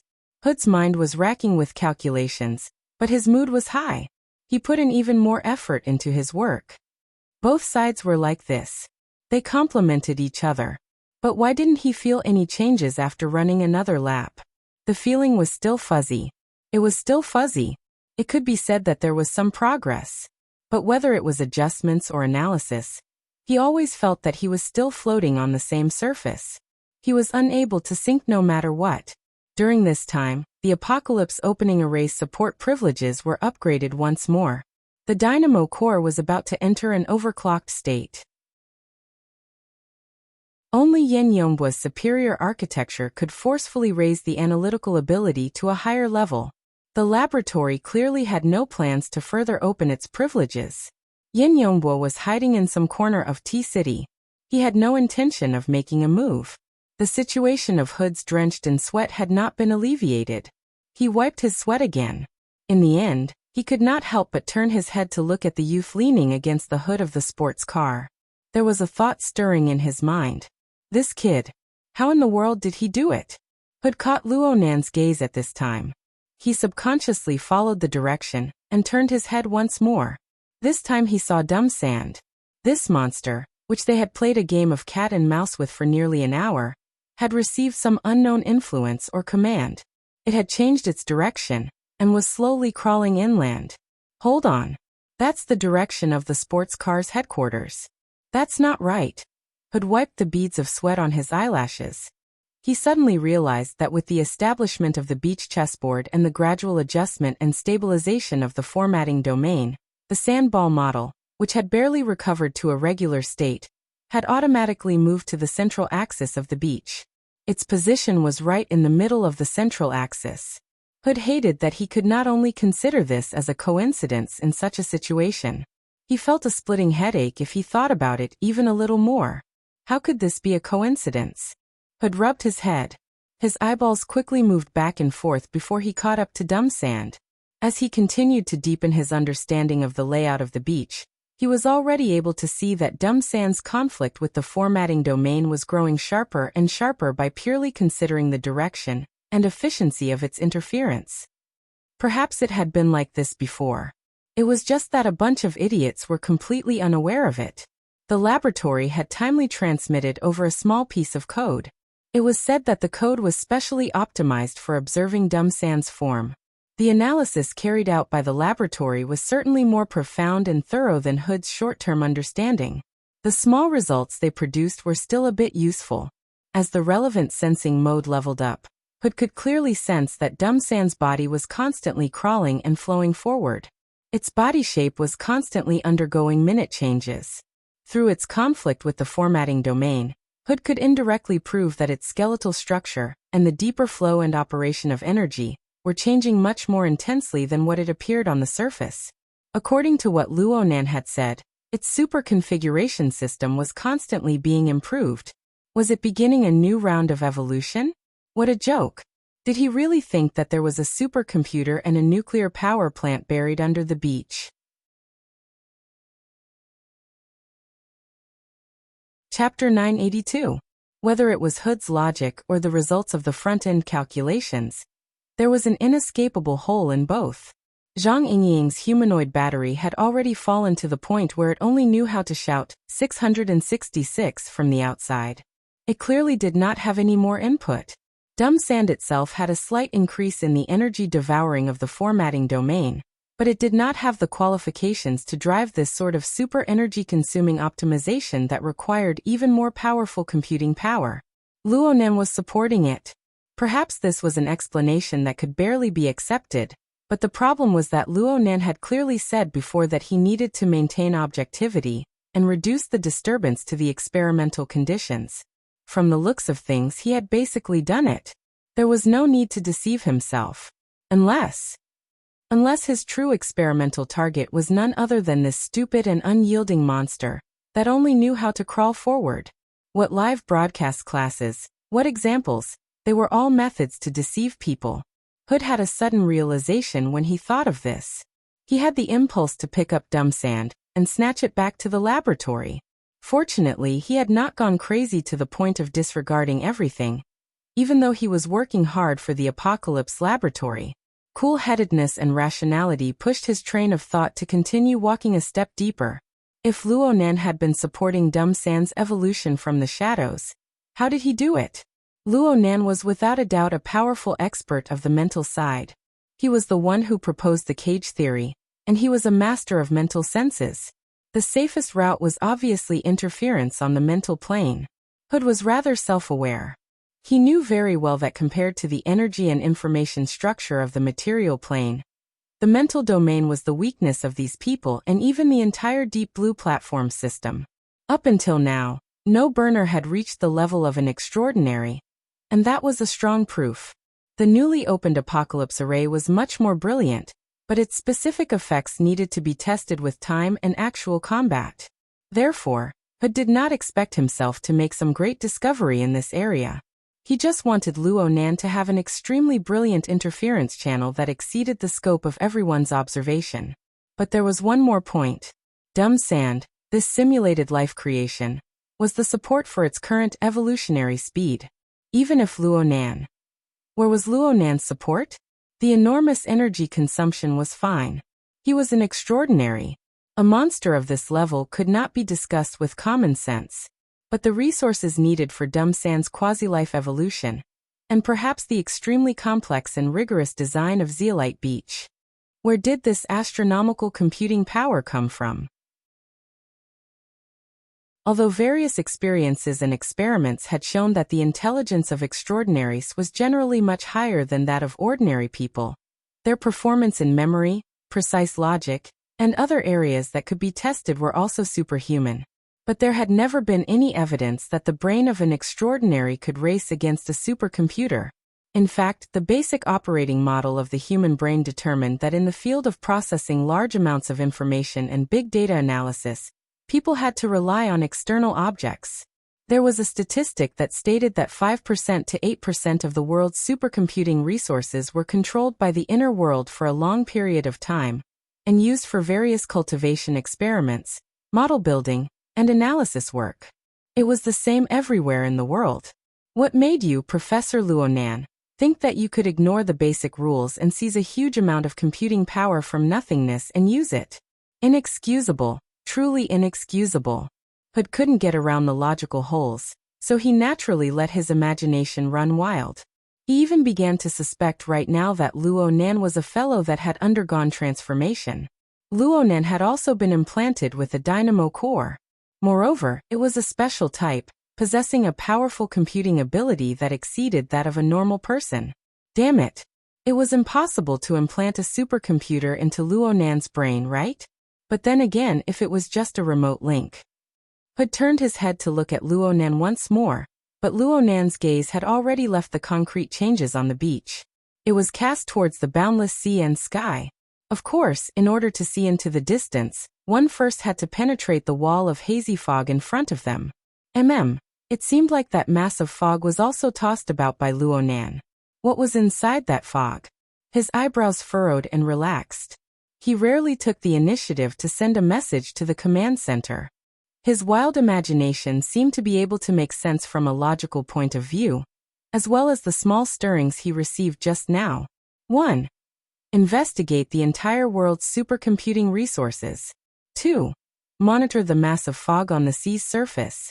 Hood knew that if he could think of this, the group of people in the laboratory could probably think of it as well. But he was being played like a chess piece in broad daylight. He really couldn't swallow this anger if he didn't seize the opportunity to tear down the stage. It would be great if he could really find something by following the vines to the melon. But if he couldn't find anything, He couldn't just use this to confirm that Luo Nan's power and resources all came from the legendary new plane. While he was still pondering, Hood felt a slight chill on his forehead. Beads of water hit his forehead. It's raining? He subconsciously raised his head. The sunlight was hazy, but it was still there. Then this bead of water. Hood's eyelids jumped twice, and he looked back in Luo Nan's direction. Over there, Luo Nan was still gazing into the distance. Moreover, his neck was raised high, as if he was looking at the color of the sky. What's so good about a cloudy day? Is it to observe the stars? Hood cursed again. He nearly believed that the bead of water that fell on his forehead was just an illusion. But Luo Nan seemed to have sensed something in the next second. He turned his head to look over. His gaze wasn't all that sharp, but Hood felt the coolness of the bead of water penetrate his skull and seep into his heart. Fuck! Why the hell am I arguing with this master of mental senses who invented the prison theory? Hood immediately became terrified. He lowered his head and forcefully restrained all his thoughts. He buried his head into Luo Nan's various arrangements. His mental activities were a bit richer. He could be considered useful. Luo Nan gave a brief evaluation to the fellow running back and forth on the beach. Then he collected his mind and reached out to pinch the space between his eyebrows. He made a slight adjustment, and then he raised his head to look at stupid sand crawling left and right along the central axis. Actually, Luo Nan knew that this silly fellow was one of the brightest targets on the beach. Who knew how many cameras and detectors were shooting at it through the air? How many supercomputer resources were mobilized because of it? And there were several extraordinaries around D-City, including Her Majesty Empress Wu, on the even more illusory and distant mental plane. They weren't idle either. There was certainly pressure, and Luo Nan didn't want it to be like this. How could a person with his personality play in such a high-profile manner if it wasn't necessary? Time was truly tight, and resources were scarce. If Luo Nan could find an opportunity to fleece some wool, he wouldn't care about it no matter what. Luo Nan gazed quietly, carefully evaluating the sand. In a certain sense, stupid sand was a testing machine, a screening machine. People of different levels saw completely different scenes. At this stage, the entire skeleton of stupid sand still lacked stability. Old grains of sand were constantly breaking off and losing their activity, but new grains of sand were irradiated and stuck to it, adding to its structural improvement. This was the most objective observation result. The vast majority of people heard Luo Nan say this, and they thought this way. There was no mistake. If they carefully memorized it, they might gradually comprehend a deeper level of understanding in the future. However, some people could only see its headless and tailless appearance, as well as its silly reactions. Even if they listened to Luo Nan's explanation, most of them would just watch the show in the end. These people were completely uninitiated, and they weren't paying attention. They didn't care about Luo Nan, and they didn't need to expend any effort. There were also some people who more or less captured the laws of stupid sand's structural adjustments based on Luo Nan's lectures. They recognized the interaction between this fellow and the external environment, and they even made some inductive inferences. Being able to reach this step meant that stupid sand already possessed the initial level of structural thinking. Hood was not bad. He was really not bad. Even though he borrowed the help of the formatting domain to indirectly map the relevant structural clues, being able to reach this step proved that he had brains and talent. This was already an effective calculation node. If there were a few more people like Hood in the live broadcast audience of the entire world, Luo Nan would have quite a bit of time to think about it. It was just that Hood still had a long way to go before he could see through stupid sand's structural state and meaning. As for extraordinaries, forget it. In any case, they were mostly useless right now, so there was no need to spend too much effort on them.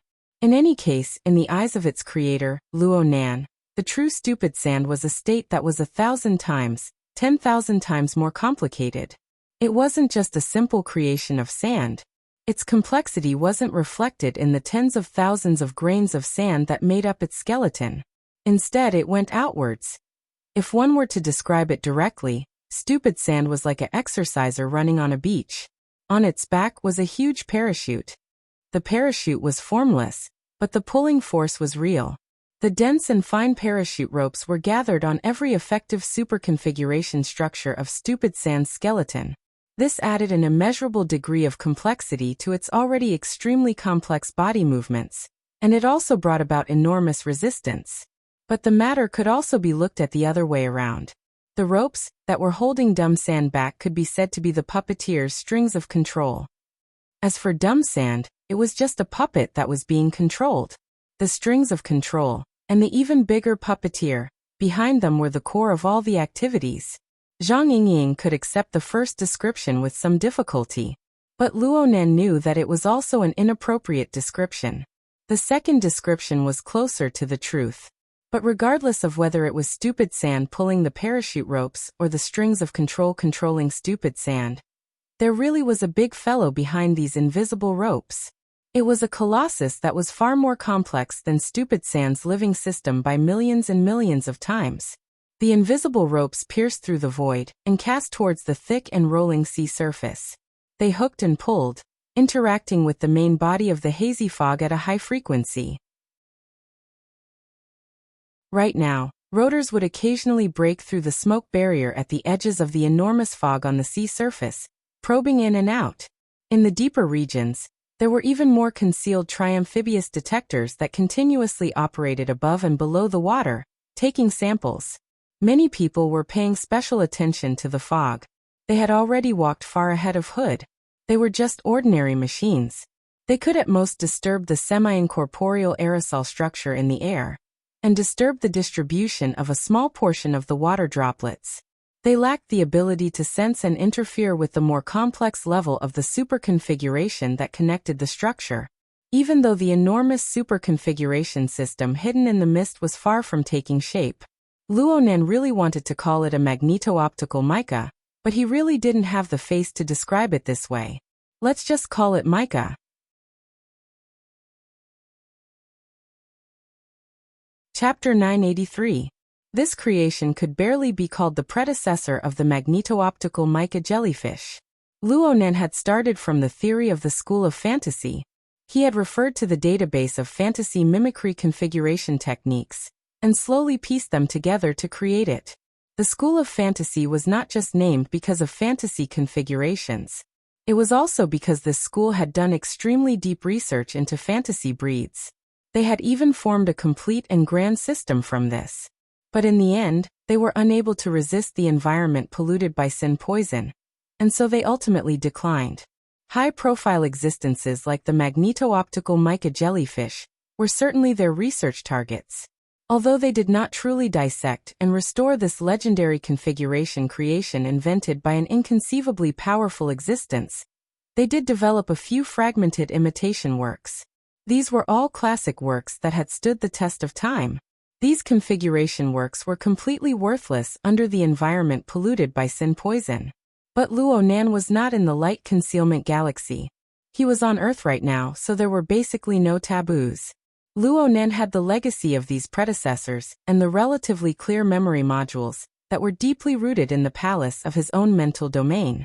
Only then was Luonan able to smoothly cut into it. But no matter how much of a foundation he had and how much of a path he had to abide by basic laws in order to simulate and create a powerful fantasy breed. He still needed to realize the continuous leap from the material plane to the life plane to the fantasy plane. It was impossible to accomplish everything in one step. According to Luonan's own observations and the research results of the School of Fantasy, he could only create a magneto-optical mica jellyfish with clouds as the foundation of the material plane. This was good luck for Luonan. He had learned the condensation ring from Her Majesty Empress Wu. It was simply a match made in heaven. However, the relevant configurations were too high-end as he went down. It was impossible for Lieutenant Go Yi to clearly explain every step of the fantasy mimicry technique. There were too many missing thumb links. He needed to be like Stupid Sand and undergo large-scale, rapid iterative experiments and screening. In comparison, Stupid Sand's paltry 33 generations of artificial choices couldn't even be considered a formality. In fact, Stupid Sand's lifelike super-configuration system was something Luonan had extracted from the database of the fantasy mimicry technique. A considerable portion of it was based on the servant army of the magneto-optical mica jellyfish.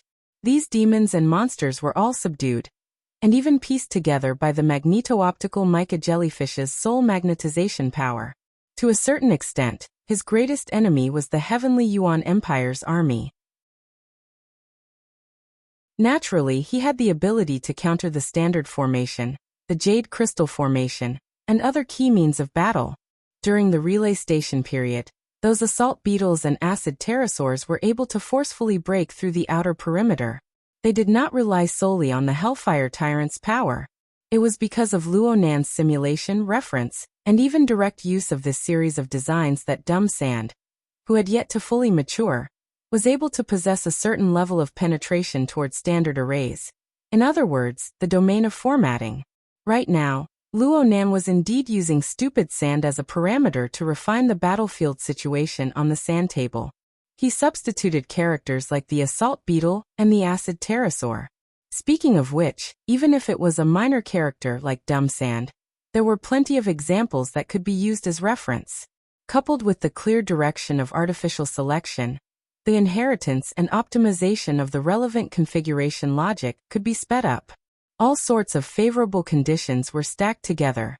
Due to the limitations of the innate non-life matrix, it would take hundreds or even thousands of generations for the magical probability to take effect and form a lifelike creation like Dumb Sand. It was definitely not something that could be completed in a short hour, let alone the rapid self-evolution after taking shape. The reason why he only used the 33rd generation was because the core driving force, the most essential cheating machine, was this coarse lump of mica on the surface of the sea. Luo Nan had spent 12 hours from the wee hours of the morning until now. What he had truly spent his energy on was this similar experiment established on the water molecular matrix. Mica had already started from a higher starting point, with greater strides, and with a higher frequency. It had undergone several thousand generational changes, and only then was it able to obtain a small accomplishment. The configuration experiment of mica was undoubtedly the part that Luo Nan had spent the most effort on. However, in a certain sense it was not as solid as Dumb Sand. Dumb Sand had a ready-made matrix configuration that could be used. Though it was not a true life matrix, it was a classic structure that had been tempered thousands of times. As for mica, Luo Nan was still learning as he used it. He was in a complete simulation state of making wild guesses. From the material plane, to the life plane, to the fantasy plane, there were large amounts of temporary deductions. It was constantly in turmoil and change. Its foundation was far from being stable. In any case, mica's progress was very great. The control lines on Dumb Sand's body were already quite dense. When Dumb Sand first took form, the density of the control lines cast by mica was 1,000 times higher in order to realize the interaction between the two. Practically every grain of sand had an attachment. These incorporeal ropes were used as a medium to realize the close connection and interaction between the super configurations of the two. This helped Dumb Sand to self-adjust and evolve at an abnormal speed. In this system, the dominant side was certainly mica. However, mica was far from being able to be like its ultimate reference object. Mica could not use the terrifying might of soul magnetization to control the will of higher life forms. Mica could not forcefully knead together all sorts of configurations in large quantities and give it the experience of being akin to life. The current complicated control lines were just embryonic forms. They were excessively crude embryonic forms. Of course, the next step was optimization. Luo Nan had been working on this all this time. The greatly reduced control line meant that the optimization work was fruitful. However, as long as the optimization continued, energy consumption and computing power resources were all placed before Luo Nan's eyes. They were problems that needed to be solved. They could not be avoided. Especially the latter. Luo Nan discovered this as well. He had come into contact with the two schools of the Heavenly Yuan Empire at the relay station. He originally believed that the school of creation was extremely harsh on the rigid foundation of configuration thinking and the foundation of creation. It was extremely difficult to get started, and it was hard to get close to them. But now it seemed that the school of fantasy was a bit more flexible and open on the hard foundation of individuals. However, from practical operations, the accumulation required for this school to research and push projects was far harsher than that of the school of creation. This was because it required the accumulation of an enormous amount of information and data accumulated over the endless years. It also required high-quality models and powerful computing resources to organize and utilize these materials. It even required the spirituality and intuition of a genius. Only Luo Nan had the external neuron and its database. He also had the flood of information that was forcefully shoved into him by Sunwheel Hell. This enormous amount of data was immeasurably large, and it catalyzed the performance of the Innerverse simulator. After experiencing a mystical dream in the simulator, all of these elements, including the memories contaminated by that damned sinful poison, went through a rough reorganization. The heavily chained crow and the wraith sign formed an imitation structure of Sunwheel Hell. It formed a continuous resistance against the destructive power of the sinful poison contamination. In the end, it evolved into a boundless dense fog that pervaded Luo Nan's mental plane. Of course, there was also the article by the Lord of Deep Harmony. It was precisely the mystical power of the treatise, configuration, faith, and the great limit. A rational reconstruction of the evolution of history from ignorance to dawn. The magneto-optic mica chapter, that reconstructed a portion of the dense fog on Luo Nan's mental plane. It combined with the lamination interference technique to materialize into a grand temple. It integrated a large amount of disordered information, turning it into a concrete and precise mold that was either complete or incomplete within the temple. These things were complicated to say, but they could be described in a simple sentence. All of the above were combined together to form Luo Nan's unique information processing model. Disregarding the efficiency of this model, it seemed to be a big eater. Its capacity was astonishing, its digestive capabilities were strong, and its processing of information was quite meticulous.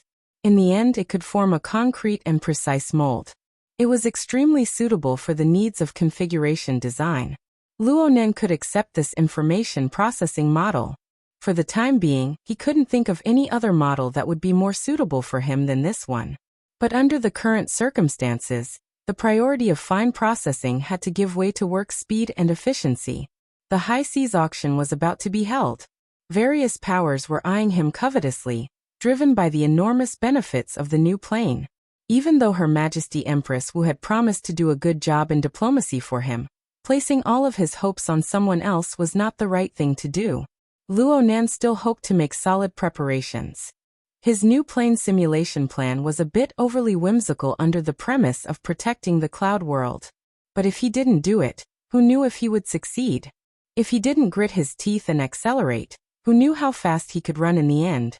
And if he wanted to be fast, he needed to return to the checkpoint that he could not bypass. Energy and computing power. While Hood and the others were left speechless by Luo Nan's method of plundering resources from nothingness, Luo Nan was completely unaware that Luo Nan was having a splitting headache over how to create something from nothingness. Energy was fine. Luo Nan's core advantage had always been his soul strength resources that were rapidly expanding until they overflowed. Even though Sin Poison had dealt him a fierce blow, the basic framework was still there. If he carefully calculated, the income of the large production line would still exceed the expenditure. The most crucial thing was computing power. The processing of large amounts of information was something that defied the structure of the human brain. A few months ago, Luo Nan would probably have to go bankrupt and rent the computing space of the psychic wave network to deal with related problems. But now he still had a path to take. More accurately speaking, he had to clean up the mess. Luo Nan gazed at dumb sand. He gazed at Mother Mica. What unfolded before his eyes was a dusky void with a deep moon and sparse stars. The vast majority of the stars were hidden behind thin clouds and mist. Only a few bright stars were distributed under the boundless curtain of the sky. Or it could be said that this was a spider web that was intermittently intertwined in the dark night. It had been torn to pieces by a certain reckless fellow, even though it had begun to spit out silk and intertwine again. All that could be seen were a few broken lines of latitude and longitude. Luo Nan let out a long sigh. the living starry sky, the soul cloak, the altar spider web, and sin. Bah! That damned sin poison contamination. It had turned everything he had accumulated since his debut into ruins in an instant. More than 90% of the nodes of the large-scale brain array of cloud lifeforms that he had established within his sea of consciousness had instantly vanished. Even though the soul cloak had begun to gradually recover, and the spider web in the living starry sky had begun to weave anew, it was still far from its peak state. Luonen had to use his brain quite a bit to clean up this mess.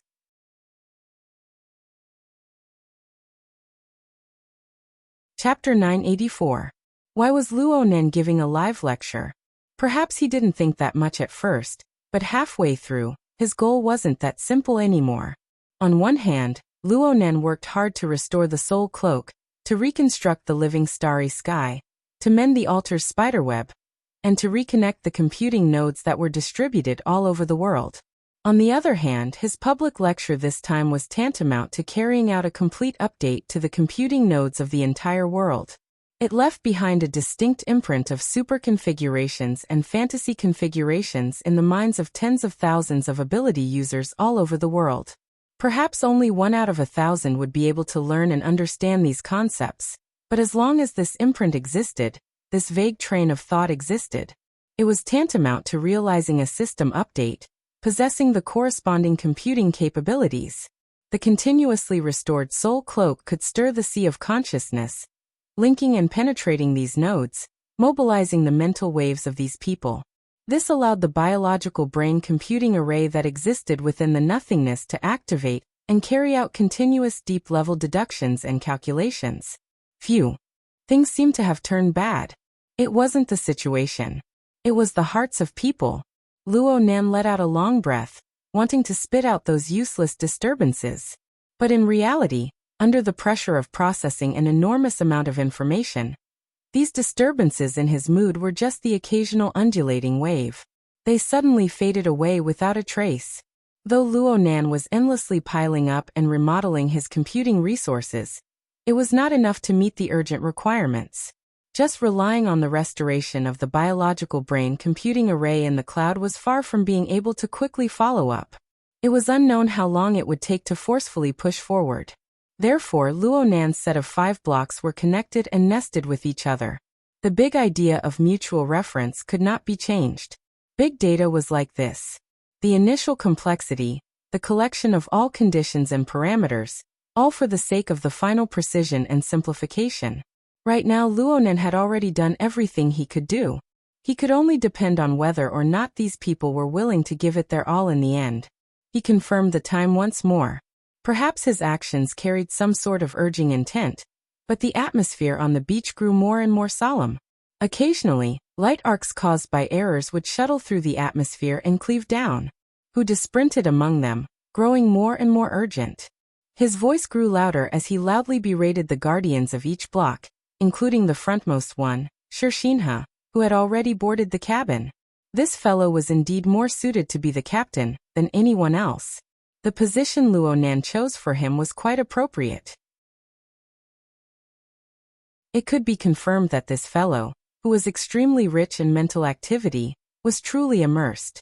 As for the others, whether they were driven by him or cooperated with him, they basically did their best. Under these circumstances, a bit of instability and errors were mostly problems beyond the limits of their abilities. Luonen could only consider adding a set and a half of centometers later to carry out control. There was also the blood flame order. Oh, here it comes. Luonen tilted his head and saw Meng Chong's figure appear on the jetty leading to the manor. Meng Chong walked over step by step. This #1 expert of the blood flame order's fleshly side didn't pull out a team that could compare to the burners on the beach. He was alone and walked slowly. At first glance, it was practically suspicious of his attitude. However, Luonen was able to clearly sense that there was clearly a bubbling mouth of lava that was about to leap out from the body of this person, who was slowly walking over. Or perhaps it was better to say that behind this person's swaying and restless aura, there existed clearly in the region of interference between the material and the mental. It was to the extent that the surrounding air was distorted somewhat abnormally. Luonen raised his eyebrows. What he saw in this moment was not just Meng Chong. Instead, behind Meng Chong's forcefully suppressed and extremely boiling aura, Meng Chong's body was not complete, but it already possessed what Luo Nan needed. It was a deformed framework of super explosive strength and destructive power. As for why Meng Chong was able to reach this point, Luo Nan could guess. It was most likely because the Blood Flame Order had stirred the lowest layer of the lava lake structure of the Blood Soul Temple of the Abyss region, with all their strength. This caused the solidified configuration of the Abyss region to become somewhat unstable. It had to be said that this was a very extreme yet ingenious idea. Was Mrs. Halder using this method to express the resolute attitude of the Order? Or was it to turn the Order into a tool on a new level? These distracting thoughts were quickly annihilated. Meng Chong's pace was slow, but it didn't take long for him to reach Luo Nan's side. He just bowed and didn't say much. He just walked forward, wanting to cross the beach region and return to his position. Luo Nan opened his mouth to stop him. Hold on. Meng Chong subconsciously stopped, but his entire body swayed a bit too much. He turned his head in astonishment, and the corner of his eyes split open. Blood spurted out, and a small portion of it instantly dried up and hardened on his face. Meng Chong was completely unaware of it. His current body temperature was certainly very high. Perhaps it exceeded 50 degrees, 60 degrees, or even higher in some areas. It had already far exceeded the physiological limits of a normal warm-blooded animal. His entire physiological system entered a state of high consumption and combustion. In a certain sense, Meng Chong was even more suitable to be called a burner than the people on the beach. Not to mention Luo Nan, even Hood, who was on the beach, discovered the abnormality. He hesitated for a moment before taking the initiative to walk back to observe. Luo Nan didn't care about Hood. He just shook his head at Meng Chong. The price is a bit too high. This capable expert was truly loyal and devoted to the Blood Flame Order. Or rather, to Madame Halder. This extreme method caused the Blood Soul Temple of the Abyss region to become excessively turbulent. Meng Chong, who bore the framework of this turbulence, was bound to make great sacrifices. Meng Chong had a train of thought but lacked skill. The application structure was excessively crude, and the internal optimization was tantamount to nothing. All sorts of elements were gathered together to act as the final bearer. It was fortunate that Meng Chong had once passed the trial of the Blood Flame Will. He possessed a certain level of resistance toward this type of extreme power.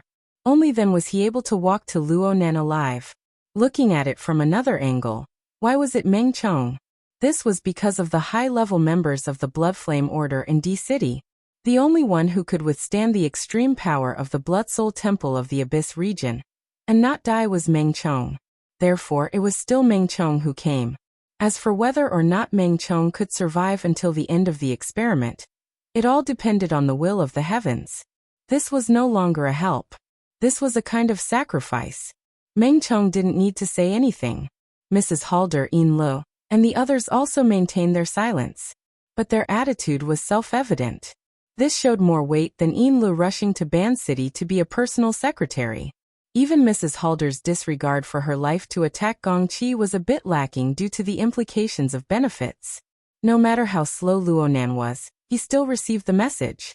In the end, he wasn't someone with a heart of stone. When faced with this sort of situation, even though he knew that the other side was waiting for his judgment, he didn't want to just watch Meng Chong throw away his life. In this world, people like Meng Chong were about to go extinct. Hood walked over at this time. He looked at Meng Chong with amazement. Hood had crossed paths with Meng Chong 2 days ago, because of that unlucky bastard Catman. Hood knew that the fleshly body of this Blood Flame Order was a tough nut to crack. But it was strange. This bro was fine just now. He looked like he wanted to fight them. How did he turn into a human bomb that could explode at any time in the blink of an eye? This bro, if he wanted to fight against them, don't just take a deep breath. Just let out a fleshly firework. This was a live broadcast to the entire world. Luo Nan shot a glance at Hood. This fellow's rich mental activity was not detailed, but Hood was like a buzzing housefly. It was very annoying. Because Hood was an outsider, Luo Nan thought for a moment. He didn't directly tell Meng Chong things like, If you want to live, then do this and that. Instead, he told Meng Chong one thing. The aura on your body is too intense right now. If you directly go over, the beach will most likely turn into chaos. That makes sense. Hood fiercely nodded in agreement. Meng Chong slightly adjusted his aura. He turned his gaze to the side and roughly observed. He nodded slightly and spoke softly. Then I'll go around. His voice was very low and weak, but there was an abnormal reverberation to it. It showed the unstable state of the fleshly body. Luonan didn't listen carefully. He simply interrupted. Just fly over. I'll give you a hand. He didn't wait for Meng Chong to come back to his senses as he spoke. He simply extended a hand and pressed down on Meng Chong's shoulder. Hood's eyes went perfectly round from the side. He wanted to see how Luonan would act. At least 100 meters. Luonan spoke before he could finish his thought. Go. There were no sound or light effects. In fact, Luonan didn't do anything at all. It was just that the Wraith Sign, who was earnestly playing the role of Sunwheel Hell with the heavily chained crow, responded to Luonan's thoughts. Its ugly face turned, and its 6 heterochromatic pupils shot out demonic light. The light penetrated the boundary between the mental and the material to circle around Meng Chong's body. The other Bloodsoul Temple, which once belonged to the sacrificial tool mold of the Bloodflame Order, was subdued within the Wraith Sign's body. It instantly resonated with Meng Chong. An array of bloody light that was hard for others to see was cast down. It went straight for Meng Chong's head. With Luonan's control over the Bloodsoul Temple of the Abyss District, the two sides wouldn't be in any conflict. This misty and strange power cut in like plucking a bowstring, like beating a drum. It caused Meng Chong's limbs and bones to buzz and tremble. It also caused the energy of his entire body to go out of control, and he suddenly burst forth. Meng Chong himself was still in a state of dizziness and shock. He was completely unaware that the power that had gone out of control had already spread out of his body. It formed a circle of bloody red flame light that was visible to the naked eye. The light rippled and circulated, dazzling with radiance. Even someone like Hood, who had gone through professional training, subconsciously narrowed his eyes when the intense light pierced him. The sound of the wind whistled in the blur before his eyes, and a wave of heat assaulted his face. Hu Digang instinctively made a defensive action, but he already felt something was wrong. When he focused his eyes and looked again, Meng Chong's figure was already nowhere to be seen in the area of the sports car camp. Hood was startled. He turned his head to chase after Meng Chong, but he saw a bloody light fly down from the beach directly across from the sports car camp. It landed right in front of the exoskeleton of the deep blue walker that had stood there for a long time. In the blink of an eye, the bloody light turned solid, revealing Meng Chong's somewhat swaying figure. He stood in the position he should have been standing. However, the bloody light that expanded outwards didn't ease up just because Meng Chong had arrived at his destination. Meng Chong was still searching for the feeling of balance after flying through the air. It looked like he didn't notice at all that the bloody light of flames swayed outside of his slightly swaying body. From time to time, there would be flame tails and jets that flew outwards, forcefully twisting and curling around without dissipating. These distorted flames and the ripples in the air that were being roasted by the high temperature were like a freehand artist casually splashing ink. After a few sweeps, they seemed to draw out a malevolent silhouette of nothingness. At first glance, the lower half of the silhouette seemed to be embedded into Meng Chong's waist. The other half was roaring soundlessly under the illumination of the flames. It struggled and tore. It seemed as if it could break free from Meng Chong's body at any time and wreak havoc on the world.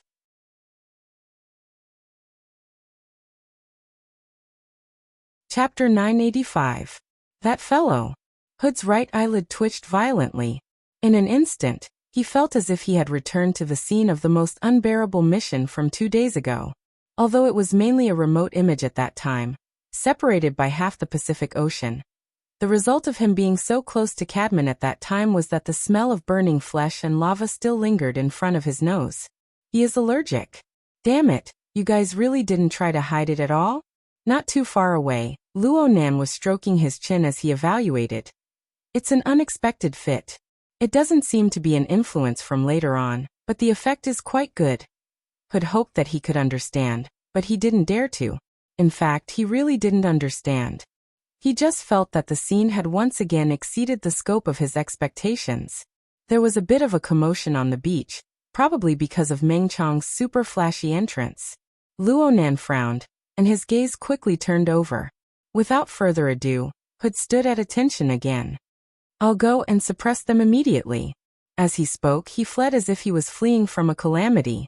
Luonan's eyebrows didn't unlock. It wasn't just the burners on the beach that were in turmoil.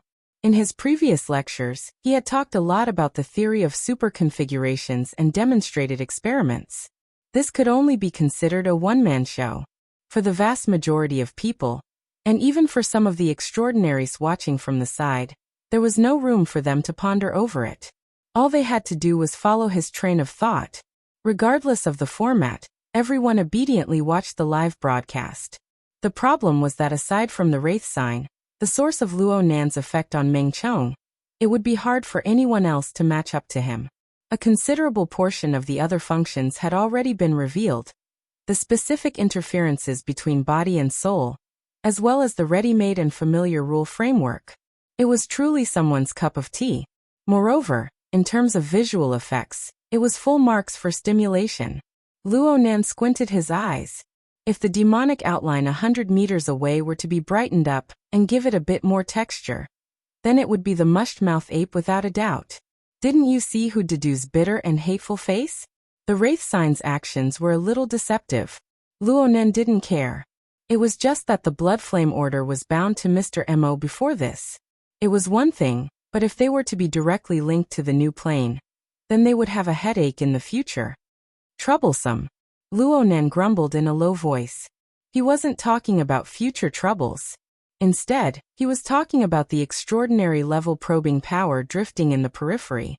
It was not easy for them to discover something that was both familiar and sensitive.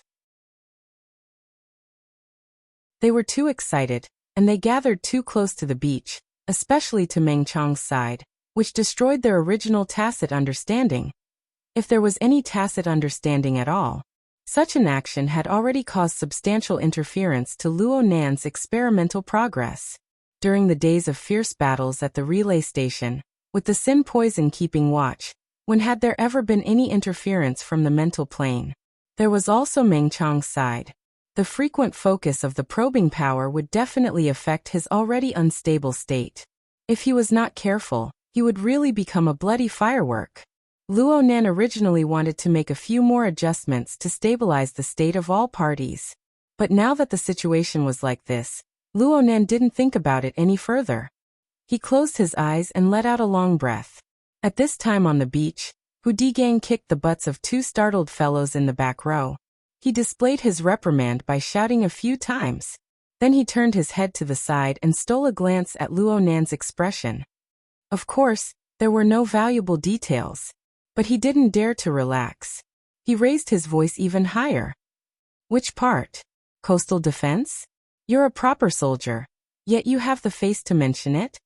The blood vessels in the forehead of a certain second lieutenant of D City's coastal defense army, who had been yelled at by Hu Digang, nearly exploded. But a mistake was a mistake. Hu Digang helped him sort it out step by step. He forcefully swallowed his temper. Actually, Hu Digang knew that this fellow had the face of a pirate, but he was still making a big fuss. This fellow even stole Hu Digang's lead before. Hu Digang was doing this on purpose. He was able to obtain a bit of pleasure from the other's reaction in order to mend his wounded heart. Hu Digang was happy. He was just about to move on to his next target when the energy structure on this side clearly became chaotic. He flew into a rage and kicked over, causing Wilson to stagger. "What the hell are you doing?" Wilson didn't get angry. He didn't shout. He didn't even cast his gaze at Hu Digang. Instead, he looked over Hu Digang's shoulder and cast his gaze at an area even further away. Hu Digang's heart trembled, and he suddenly turned his head. He didn't find his target on his first try. His first impression was the strongest. He thought that Meng Chong, who was at the forefront, had sent out a demonic moth. He discovered that this wasn't the case and shifted his gaze. Only then did he lock onto the correct target. Sandball. The sandball that was floating in the center of the central axis, acting as a ruler, escaped from everyone's control and control. It began to float upwards until it reached a height of around 10 meters. It was like a dim star that replaced the sun that was mostly obscured by the fog. It hung above the beach and above everyone's heads, silently rotating. All of the syncopators seemed to revolve around it as well. Of course, this also included the complicated flow of energy and information connected to it, as well as the entire structure of the formatting domain. On the beach, the burners who were directly involved felt the most. In their days, the sand ball was like a deep demonic eye. It gazed down and imprinted an ice-cold pressure on everyone's hearts. The sand ball didn't have any pupils, but the complicated and constantly changing patterns on its surface seemed to be able to form a similar pattern at any time, rotating and flowing. Who knew where it was facing? At this moment, no one made a sound. The entire beach was silent. As the only outsider in this area, Zhang Yingying was already having a hard time with the continuous changes. She subconsciously sucked in a breath of air, and a chill ran down her spine. The beach where her biological son was located had inexplicably become extremely unfamiliar. How could she not know that the situation had now entered a critical juncture? But what should she do next? Just as she was in a dilemma, she heard the sound of an engine. The motorboat that she had piloted to charge onto the beach had drifted back to the coastal area at some unknown time. It started inexplicably and emitted a low noise. How could she not know what was going on? She clenched her teeth and brandished her fists at her biological son, who was crawling with his head lowered. She didn't say anything more. She stepped on the seawater, flipped over, and boarded the motorboat. She sped along the coastline and circled far away. As for the live broadcast, who cared about it? Just as Zhang Yingying sped along the coastline, the gray fog on the surface of the sea seemed to receive a new wave of sea wind. It began to slowly surge upwards, and its front end nearly crushed the edge of the beach. In the next second, Meng Chong, who was standing in front of the deep blue Walker experimental machine, due to the extremely eye-catching effects of the dazzling light and shadow, suddenly shrunk his swaying body. A low, hoarse roar was squeezed out of his throat. Bloody flames soared, and the incorporeal image within seemed to want to tear apart Meng Chong's spine as it struggled to jump out. Meng Chong's body made a corresponding response. It clearly swelled up by a large circle, like a cage that grew with the wind. It forcefully imprisoned the demonic image. But looking at it from another angle, who would dare say that this wasn't an even deeper fusion? The abnormal swelling and deformation of his muscles and bones caused Meng Chong to be unable to maintain his balance any longer. His body fiercely leaned forward. Since the deep blue Walker experimental machine was close at hand, he naturally extended his hand and pressed down on its ice-cold outer armor. He cut a very sorry figure. The problem was that Shirshinha, who had been confused by a series of obvious and obscure unforeseen events within the cockpit, nearly let out a blood-curdling shriek in this instant. The manic heat penetrated through the thin outer armor, which wasn't up to wartime standards, with a rumble. In that instant, it was as if the cockpit had been flooded by a terrifying molten iron. His body and soul felt as if they were about to turn to ashes in the blink of an eye. Shirshinha didn't even need to react in his brain. The deep blue platform's self-protection mechanism had already displayed its effect. The format of fire and even the format domain automatically triggered a counterattack mechanism. A dazzling white light burst forth from within, and without the metal exoskeleton, scarlet flames and white light clashed in an instant.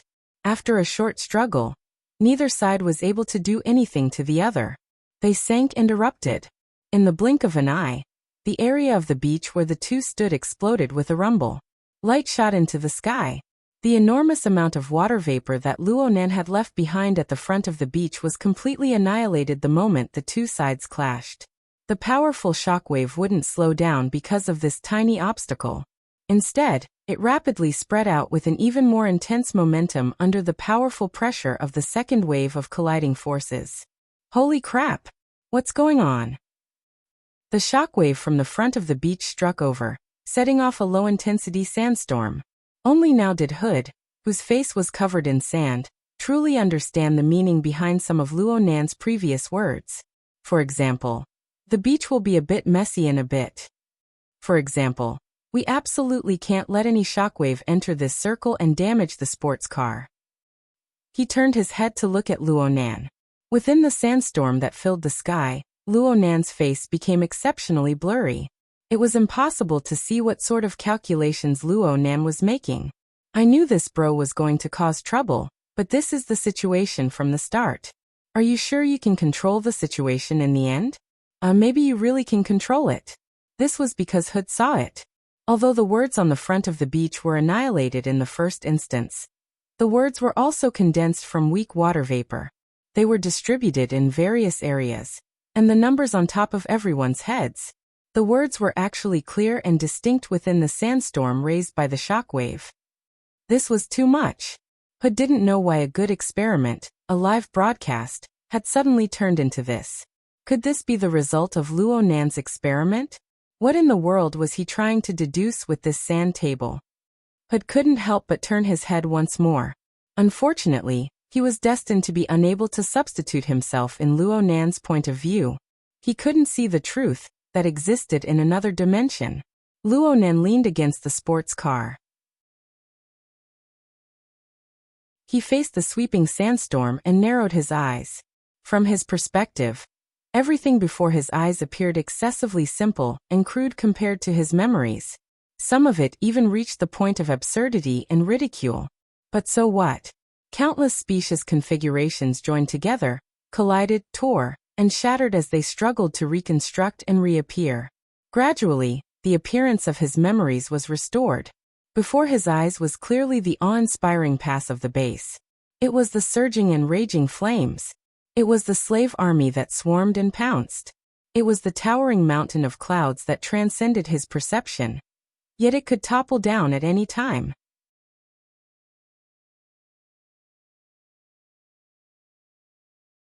Chapter 986. When Zhang Yingying circled around the dangerous coastline, she threw away the jet ski and arrived by Luo Nan's side while gasping for breath. Zeolite Beach, the somewhat famous high-class private resort beach in T-City, had already changed beyond recognition. In the forefront region, Shinha piloted the Deep Blue Walker experimental machine, and Meng Chong, who was practically burning from head to toe. Both sides were warrior types, especially Meng Chong. He could be considered a powerful fleshly expert. But right now they didn't display any exquisite combat techniques. They just collided with each other in the most primitive way. Even so, violent energy erupted from them, shaking the beach. Sand and stones flew everywhere, blotting out the sky. And on Zhang Yingying's side, especially when she looked at the beach from Luo Nan's position, she couldn't help but have a similar feeling to a certain someone before. This was basically a chess sandbox, or a chess game. Everyone on the beach was like a chessboard. There was no subjective initiative. Luo Nan just set up the formation, and everyone occupied their positions. They tapped and moved, released a move, and calculated the ball. Luo Nan seemed to be pondering his next move. He didn't make any moves. Zhang Yingying didn't have time to think too much. She didn't come all the way here to watch the show. She had received a message from Her Majesty Empress Wu. She had come to deliver a message. The boss is afraid of disturbing you, so she told me to tell you. Most of the others are tactful. She will help you keep an eye on things. Take control of the situation yourself. Don't be too hasty. Don't let certain people lead the tempo. Certain people? Luo Nan had a general idea of the fluctuating threads of telepathy in the Abyss region, but he really didn't know the specifics. Well, some are fine but some are restless. Halfway through her words, she stuck out her tongue. It was unknown if Her Majesty Empress Wu was warning her from afar, but she didn't continue speaking. But she couldn't hold it in for a few seconds. She still actively hinted. It's just a few of the diamond type. Diamond? Luo Nan understood quite well at first, but Zhang Yingying's words confused him. You're behind the times. Forget it. I'll talk about it later. Don't get distracted. Luo Nan didn't say anything. He just nodded slightly. It had to be said that he had a pretty good idea of what was going to happen. Compared to the time in Xia City, the heavyweight audience members were quite polite today. Or could it be that Luo Nan had basically reached the point of not being surprised by this level? Her Majesty Empress Wu's reminder was timely, and Luo Nan's control was spot on. Most importantly, the sand table, which had been continuously remodeled, and the chess pieces, which had been trained for several hours, gradually possessed the embryonic form of a three-way confrontation he needed. Luo Nan was pursuing a relatively sealed temporal structure. Once the basic form was right, the spatial distortion and sealing effect would naturally appear. It had a certain shielding effect on those curious or ill-intentioned prying eyes. Now that the cage theory was trending, forcible spying and contact on the mental level could be described as sexual harassment, which had a considerable theoretical basis. A similar thought flashed through his mind, but he quickly suppressed it. Luo Nan continued to watch the sand table in front of him. While most people were still attracted by the wrestling on the beach, they did not know that the real main body of the confrontation was the invisible domain structure on the beach, and the fog on the ocean that had begun to roll and disperse. Meng Chong represented the Hellfire Tyrant type of attack power. Though it was a bit specious, it still completed the oppressive task quite well at this stage. It was like a heavy hammer, smashing the originally loose domain structure into a deformed state. It was more tenacious than before. So much so that the people on the beach finally had a bit of the posture of the bloodshed land. Luo Nan took advantage of this and used the syncopator to glue them together.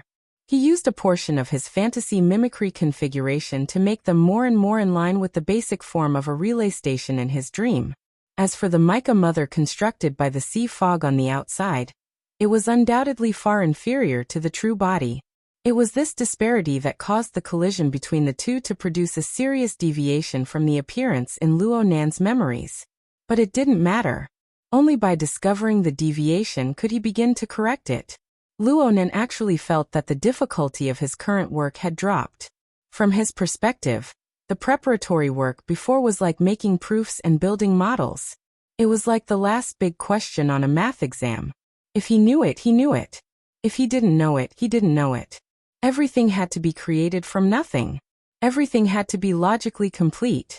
And now he finally had a basic framework to refer to. He also had a few plausible answers to choose from. It was similar to a multiple-choice question. Of course, he could save quite a bit of brainpower. It didn't matter if he made a mistake for a moment. No one would deduct points. At worst, he could just start over if a piece collapsed. And this was a bit like the situation in the Misty Maze. Luo Nan was even more familiar with this sort of piecemeal puzzle work. With Luo Nan's current mobilization of computing power, his advancement speed was quite fast. He had a clearer understanding of the basic configuration and outline of the mica mother. Of course, it was impossible for him to achieve everything in one go. Luo Nan never had such extravagant hopes. He just wanted to solidify his foundation a bit more. He didn't want to do a complete simulation on a large scale. Instead, he wanted to make a true leap. He wanted to take that step from the relatively simple saturated structure of water vapor in the material plane to the living plane. Cough. He was clearly thinking too much. He didn't need to truly act on the material state. He just needed to make a false leap on the configuration plane. He was quite satisfied with Silly Sand's stable substrate simulation configuration that could withstand the test. He couldn't possibly hope to forcefully create a magnetic optic mica. With this sort of standard in mind, Luo Nan felt that he wasn't too far from achieving his goal. He had this sort of feeling. Just a bit more. Just a bit more. The leap was a kind of qualitative change. It was just a bit more. Perhaps it would require a much greater accumulation than before. It was even possible that he would have to start over from scratch. But Luo Nan had an intense premonition. It was an intuition built upon the foundation of a solid configuration design. Perhaps this was where the spirituality of the school of fantasy lay. The direction shouldn't be wrong. It was just a bit more. Then he had to do his work a bit more solidly. Zhang Yingying narrowed her eyes to the side. She half covered her forehead with her palm, blocking the violent whirlwind and sand that assaulted her face. She did her best to lock onto the position of her son, but she couldn't help but worry. The only thing that made her feel at ease was that the chess pieces on the sand table, aside from the two at the very front, were all obediently staying in the background. They wouldn't step on silly sand at all. But she didn't know what would happen next. Zhang Yingying turned her head, wanting to ask a question, but she forcefully restrained herself for fear of causing a disturbance. The current Luo Nen felt like a focused conductor. He flicked his fingers and swung his arms in the air of nothingness. His movements weren't large, but he was very restrained and very calm. But he was much more invested than his previous attitude of watching with cold eyes. She couldn't see any corresponding changes on the sand table, but Zhang Yingying furrowed her brows and raised her head to look at the sky. The sky was overcast. The sun had been able to barely pierce through the layer of mist and clouds, showing off some of its existence. But after the whirlwind of sand and pebbles, the sun was completely hidden behind the layer of clouds. Actually, the boundaries of the cloud layer were nearly impossible to see. There was only a gloomy, leaden expanse. Zhang Yingying could still feel that the humidity of the atmosphere had clearly increased. The air pressure was dropping as well. This should be a process of continuous development. It was just that it had been suppressed by the momentum of the sweeping sandstorm earlier. It was only now that it was barely manifested. And these weren't the main points. Zhang Yingying discovered that the most crucial factor in this series of changes was thunder? She muttered. She wasn't too sure because the vibrations in the atmosphere were far too weak. Perhaps it was just a misconception. Oh, a misconception. F***ck. Zhang Yingying jumped in fright. She never thought that Luo Nen would be able to hear her muttering to herself at this time. Luo Nen chatted with her. Don't get distracted. It's fine. I'm quite focused. Also, there are times when the atmosphere is very fragile. Huh. Luo Nen laughed and continued with his previous actions. It looked like he really was quite relaxed. A few seconds later, he even pursed his lips and began to whistle. He clearly didn't have much technique. His whistle was a bit hoarse at first, but his extraordinary control over his fleshly body helped him quickly find the right path. The whistle grew clearer and clearer. Later on, it struck together with the surging sandstorm, causing it to be particularly intense. It was quite fitting for the current situation on the beach. But later on, the gradually lengthened and turned low. It seemed to be a bit spacious and desolate. This bro's mood. Huh. Zhang Yingying didn't know what to use to describe it for a time. When he whistled, his mind should be relaxed and his mood good. But she just couldn't experience a similar feeling. The melody isn't bad. What song is it? A new song composed by Sister Moya? Zhang Yingying quietly used the ability to recognize songs by listening, but she didn't gain anything. Whatever. Luo Nen also paused to reply.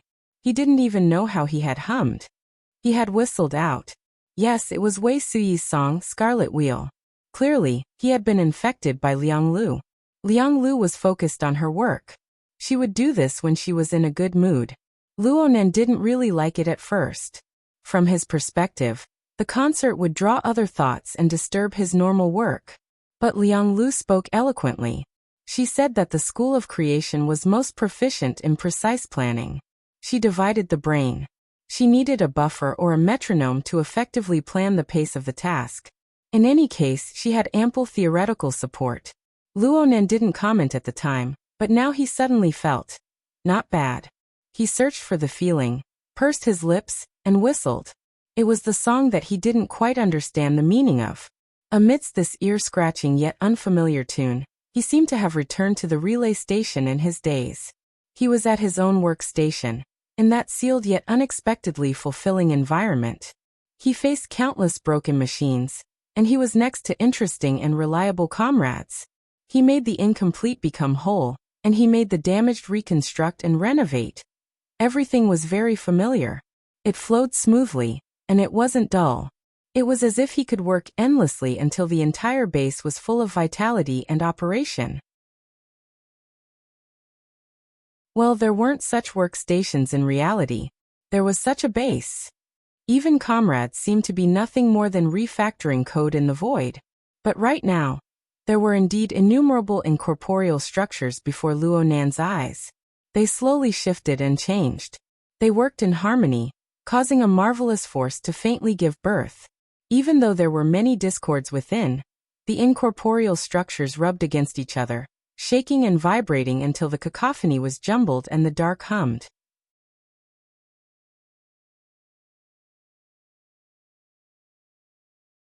Chapter 987. The dark clouds on the coastline quickly spread inland, and the sky above T-City quickly darkened. Of course, this was meaningless in the room where the curtains were still closed. Instead of looking out of the window, it was better to spend more effort to think about the moods of his parents. In a villa at the edge of the city, the party had already ended a long time ago. After a night of noise and venting, most of the people had already exhausted all their energy and hormones. Those who needed to leave had already left, and those who were left were those who had overplayed themselves.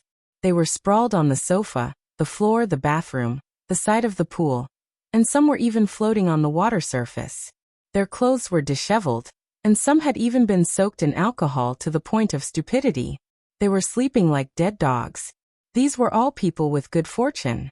They only cared about playing and went to sleep after they were done playing.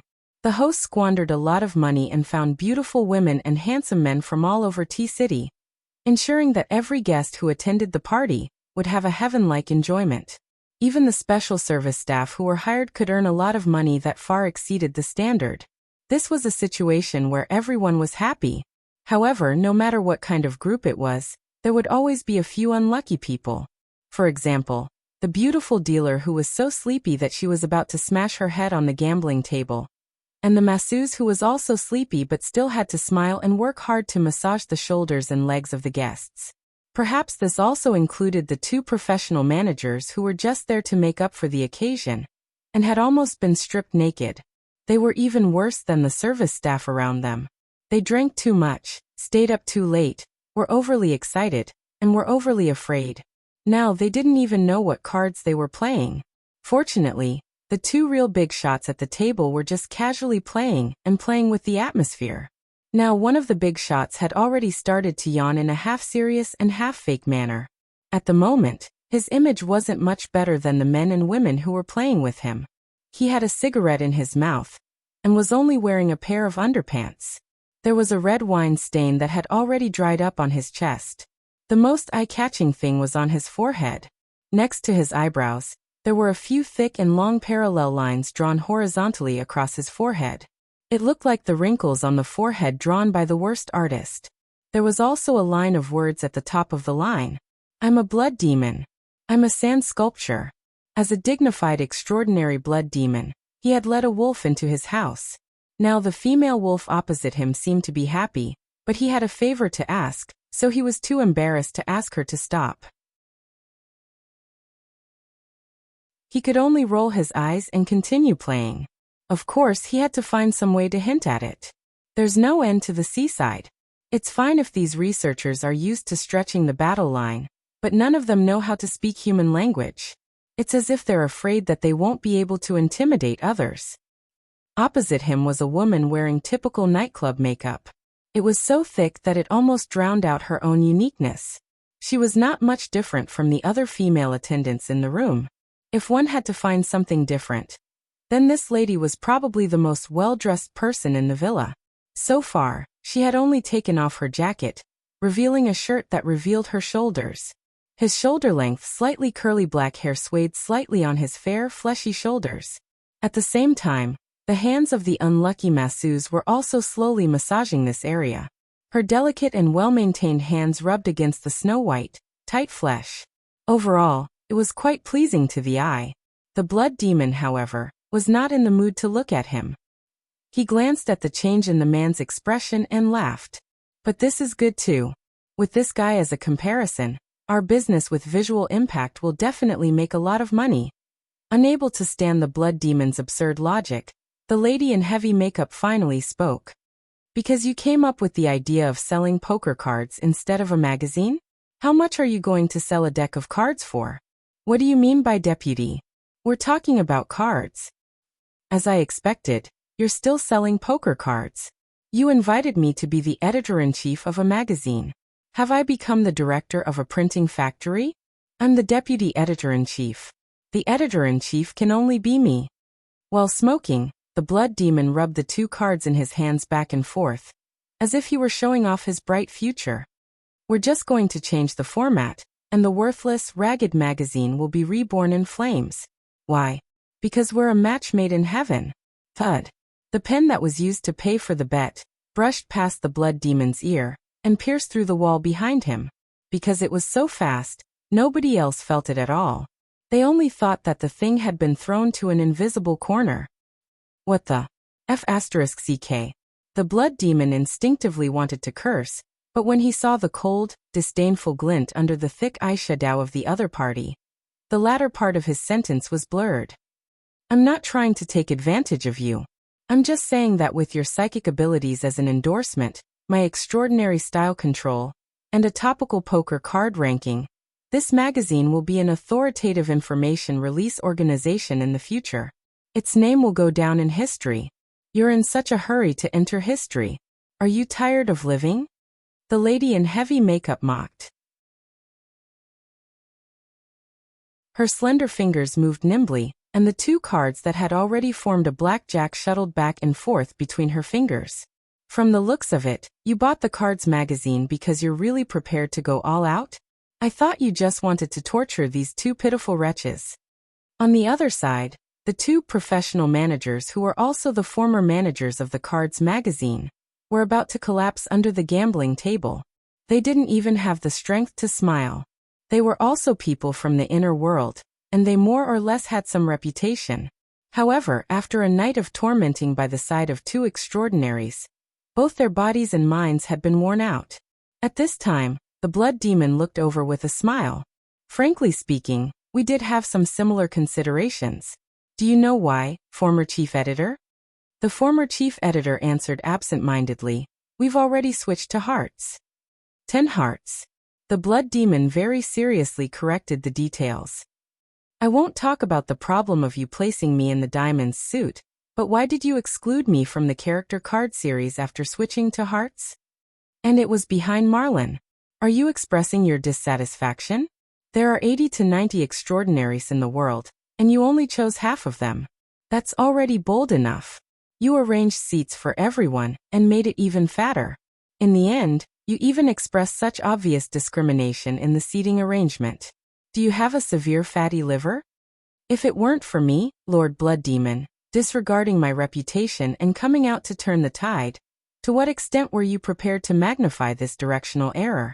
This wasn't the first time the two former editor-in-chief had heard the exact same words. This time, the former editor-in-chief finally rolled his eyes and fell backward. In a show of loyalty, he knocked down his old partner. The two of them fell off the gambling table and fell unconscious. The lady in heavy makeup continued to skillfully switch the cards, turning a blind eye to the situation. Marlin was able to enter the character card series because of his status as the first vice president. This blessing. As for you, where did you get the courage to place yourself in the top 16 of the extraordinaries? This is just a gossip magazine. Isn't it good to be a topic of conversation? The blood demon, on the other hand, was in the right. It's fine if the spade suit didn't choose me, but they threw a law-abiding citizen like me into the diamond, with people like Apollon, Nick and Corny. Shouldn't they give me an explanation? Oh, that's right. There's also Poseidon, a mutant. The lady in heavy makeup looked at him seriously and reminded him, I'm the 2 of diamonds. 2 is a good position. A newcomer with potential, a god in every version. He can soar into the sky at any time. It doesn't matter which suit he is. Just like the 4 aces. Aren't they exclusive to the 4 leaders of the 3 churches? The blood demon blinked in reply.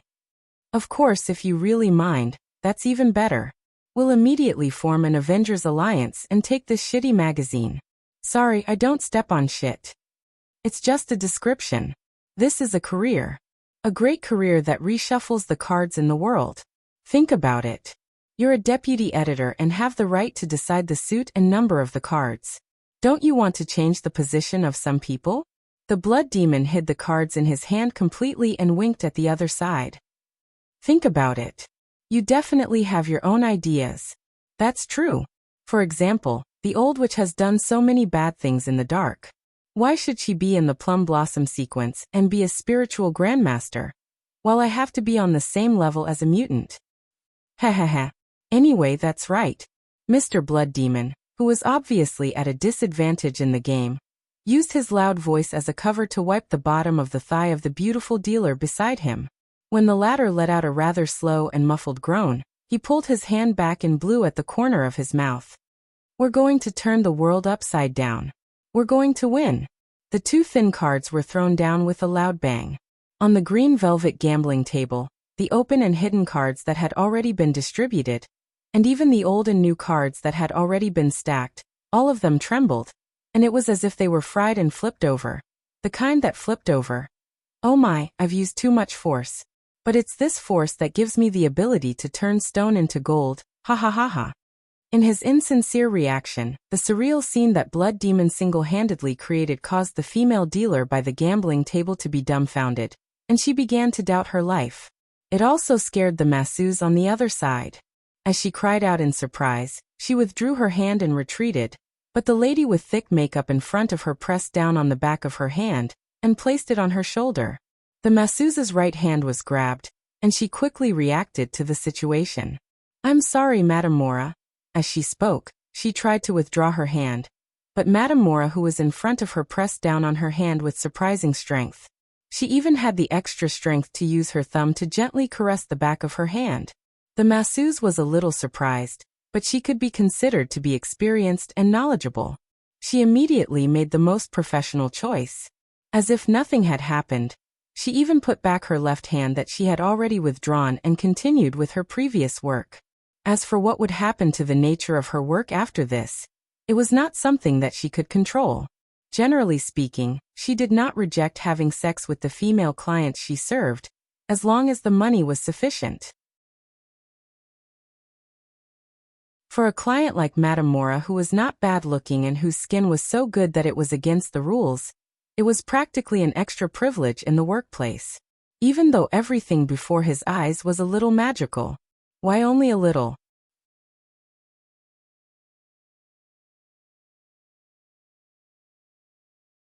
Chapter 988. The masseuse was a little absent-minded. Perhaps it was because of this that she felt something extra in her hand. It was sensitive and enjoyable. There was also an indescribable sourness that stirred in her hand.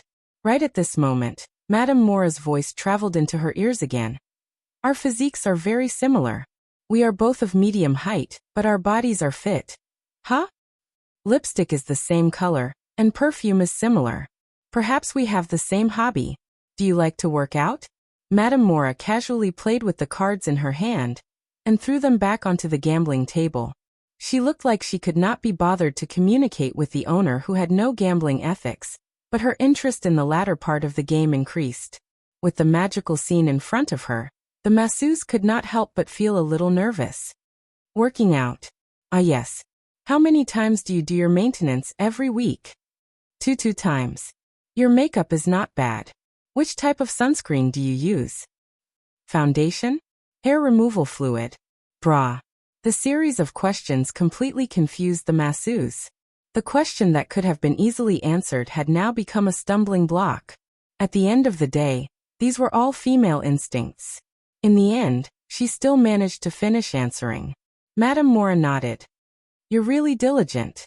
Unfortunately, other than deceiving yourself, there is no other effect. The masseuse was speechless. Blood Demon cackled at the gambling table. You're doing this again. I'm just stating the facts. Clear lines, big pores, lots of color spots, a lot of oil. Oh, and body hair and body odor. Sorry, I'm just that sensitive. Especially since you look a little like a middle-aged woman I know. Mora's thumb rubbed the back of the masseuse's hand all the way to her wrist before she let go. In the end, she even shook her hand and shrugged, making the exposed areas of her body more dynamic and lively. She also made a perfect counterexample. Are you envious? Clean, cool, soft and flawless. Are you jealous? Once you lose your youth, you can never get it back. Before you have the time to fill your heart, all the actions you take after that will only be meaningless struggles and despair. You will never be able to achieve the goal that you're envious of and jealous of. You can't even hope for her to sink to your level. In this case, it's right to be jealous. Rich psychological activities are the highest level of your body and mind. Of course, it will never satisfy you. It will only become a joke to others such as me.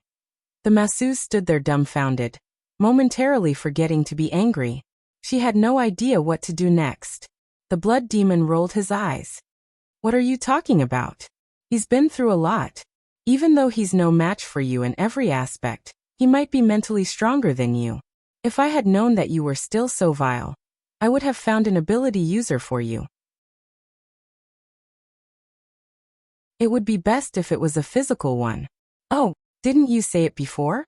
Mortals are unsightly, awakened ones are starting to improve, architects are barely decent, and extraordinaries are only cute.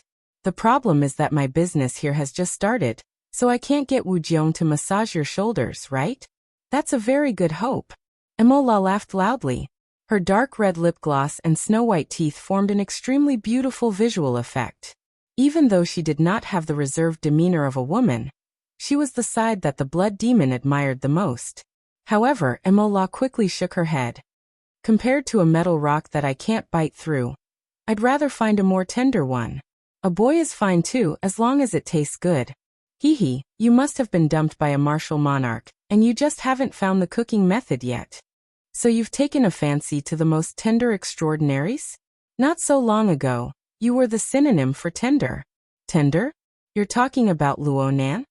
Emola extended her hand and waved at the blood demon. The blood demon understood and flicked a cigarette over.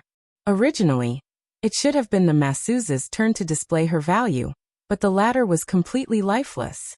She had no reaction at all. Emola didn't mind. She held the cigarette in her mouth, and the tip of the cigarette automatically lit up without any movement. This is a new dish that's still endlessly adding ingredients to the pot. The recipe looks pretty good. They're clearly playing chess, okay? No matter how much they tried to downplay the matter on Zeolite Beach, in reality, they would pay attention to it. The only difference was the depth of the matter. Let's not talk about other things, but the method of stimulating the blood flame order is really quite interesting. The pattern is novel, and the posture is beautiful. The blood demon wanted to have a good discussion with Emola. Why don't you give him a segment or something? Speaking of which, he's also a psychic. Wouldn't it be easier for you to make a judgment? After all, the newest edition of the poker game, the magazine, was about to be released into the market. How to position the rising star that came out of nowhere would determine the authority of the ranking to a large extent. Even if he was playing, authority was necessary. He forcefully bought the magazine for fun, not to act like a clown. Emola puffed out a cloud of smoke. I said he's a noob, but you insisted on playing chess. Fine, he can also be considered a chef, an interesting chef. Just thinking about it makes one want to eat him, but not now. Yep, there's one more thing that needs to be emphasized. Not all extraordinaries are cute and easy to eat.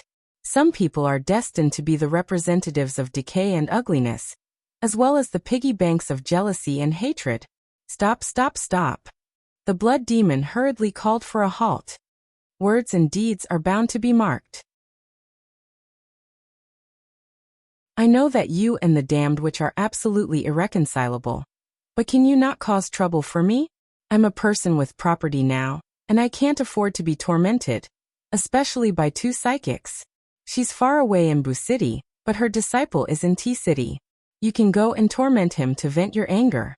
The Star Witch is also in T City? That's quite filial. Also, I didn't say it was her. You said it. Emola took a deep breath, and the cigarette in his hand burned to the bottom.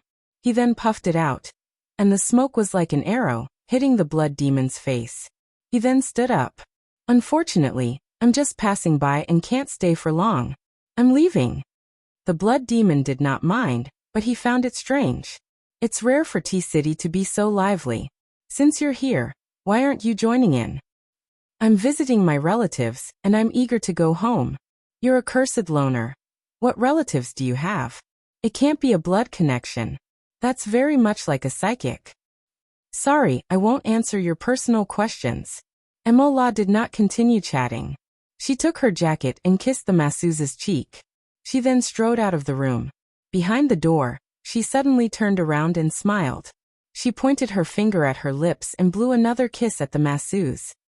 Bye-bye, Granny. I hope there's another person who hates me in this world. After she finished speaking, her figure flashed and disappeared in the blink of an eye. F***ck. The blood demon finally came back to his senses. He jumped up and wanted to run, but he was still too late. The restraints that Emola had placed on the masseuse previously broke silently due to the time limit and the strength of the restraints, and the last of the spirit waves spread out. The sinister thoughts that came from an unknown and distant region were like mushrooms that grew rapidly on rotten roots after rain. They quickly appeared on the masseuse's body and moved her eyeballs slightly in their sockets. She looked over coldly. Damn it! The blood demon cursed in his heart, but he quickly controlled his expression. He smiled widely at the masseuse, who had become a temporary parasite. Granny Wu, why are you so free to come over? Brother Star Sorcerer, it must be tiring to be your signal tower every day. The masseuse stared at him and opened her mouth, but no sound came out. In reality, she had said, it was just that her spirit and body were not in harmony. Her thoughts and body were not synchronized. The blood demon did not find it strange. Even if this damned witch was the strongest shaman in the world, it was too difficult for her to break through the restrictions set up by an extraordinary shaman and control an unfamiliar body from such a long distance away. She had to go through 2 transmissions and break through the restrictions set up by an extraordinary shaman. The Death Witch, who was also the Granny Wu in his mouth and the Damned Witch in his heart, had never been a patient person. After another second, the masseuse's heavily made-up face suddenly had a strange expression. The corners of her lips curled into a faint smile. Then it distorted, dislocated, and cracked. The beautiful dealer on the other side happened to see this scene. She wanted to scream, but she could only let air fill her throat. Her entire body convulsed. The moment before her entire face shattered, a voice finally came out. I'm the chief editor. Alright. It's like adding wings to a tiger. The blood demon quickly came to a consensus with this person. As for whether this person was purely competing with Mora or had a deeper plan in mind, he did not have the time to care about what kind of trouble this overly luxurious editing department would cause in the future. The conversation ended, and the masseuse ended her mission. The result of being dominated by supernatural powers was that his entire face and even the skin, flesh, and bones above his chest were abruptly torn apart. He was like a rotten watermelon that had been slashed by the wind saber technique. His body fluids gushed out, and he fell on the table. The beautiful dealer's scream finally broke through her throat. She staggered backward, but her 12-centimeter high heels could not support her trembling body. She fell to the ground on her, but after taking 2 steps, her scream was also dispelled. She could only use her hands and feet to retreat with all her might. She wanted to widen the distance between her and this terrifying scene, and the terrifying person. The blood demon did not even bother to bat an eyelid. He only extended his hand and wiped his bare chest. As expected, there was some blood on it. He sighed, licked his lips and tasted it. It's sour. He spat out a mouthful of saliva, extended his leg, and kicked the unconscious former chief editor who was splashed with blood. Hey, wake up. My chief editor's office is going to be changed into the president's office. It's urgent. When this moaning person came back to his senses, the blood demon turned around and looked at the messy gambling table. Alright, the number of people who hate you doesn't increase, and the business isn't losing money or earning money. I'll just treat it as having some fun. Mora, who was far away, probably could not hear him. The blood demon was just saying it casually. He sighed again and turned to look at the beautiful dealer, who had already broken down. He put on a very honest smile. Don't be afraid. I'm not as serious as Mora. I don't mind meat or vegetables. Since it's already like this, why don't we just let loose and have some fun? The heart-wrenching screams were destined to be unable to go beyond the walls of the villa. However, the spirit waves released by extremely terrified and despairing people were sharper than any sound waves to sensitive spirit mediums. On the street, Emola, who had his hands in his pockets and was walking leisurely, pursed his lips at that moment. His gaze was cast toward the sky, looking at the gloomy clouds. He was also trying to capture the dark region that vaguely existed at a deeper level, as well as the buzzing noises that seemed like an illusion.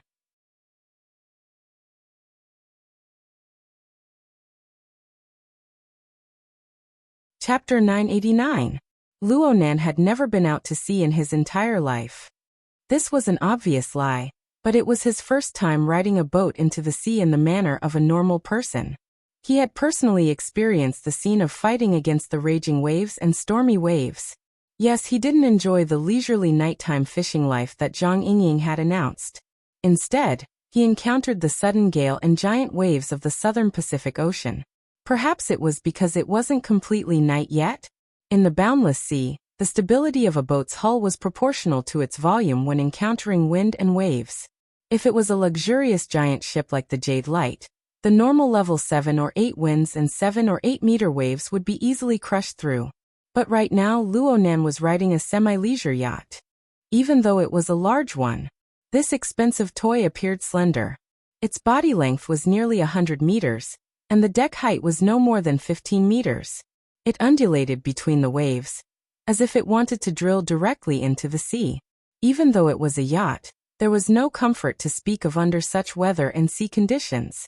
If safety ropes weren't fastened, one would have to play human bowling in the cabin, especially since it was sailing at a speed of 40 knots under the gale and giant waves. It was simply flying from one wave to another, maintaining a fragile balance amidst the intense turbulence. Luonan just happened to be at the bow of the boat, at the forefront of the wrestling between the hull and the giant waves. His arms were propped up on the deck railing. He was like a tourist enjoying the seascape, allowing the tons of seawater to sweep over him. This scene was a bit artificial, but he was just a body of water vapor here. It wouldn't be a problem for him to completely scatter the water. In comparison, Zhang Yingying was the real iron-headed doll. She settled down the incubator of her own son, making sure that it wouldn't be damaged by the ups and downs.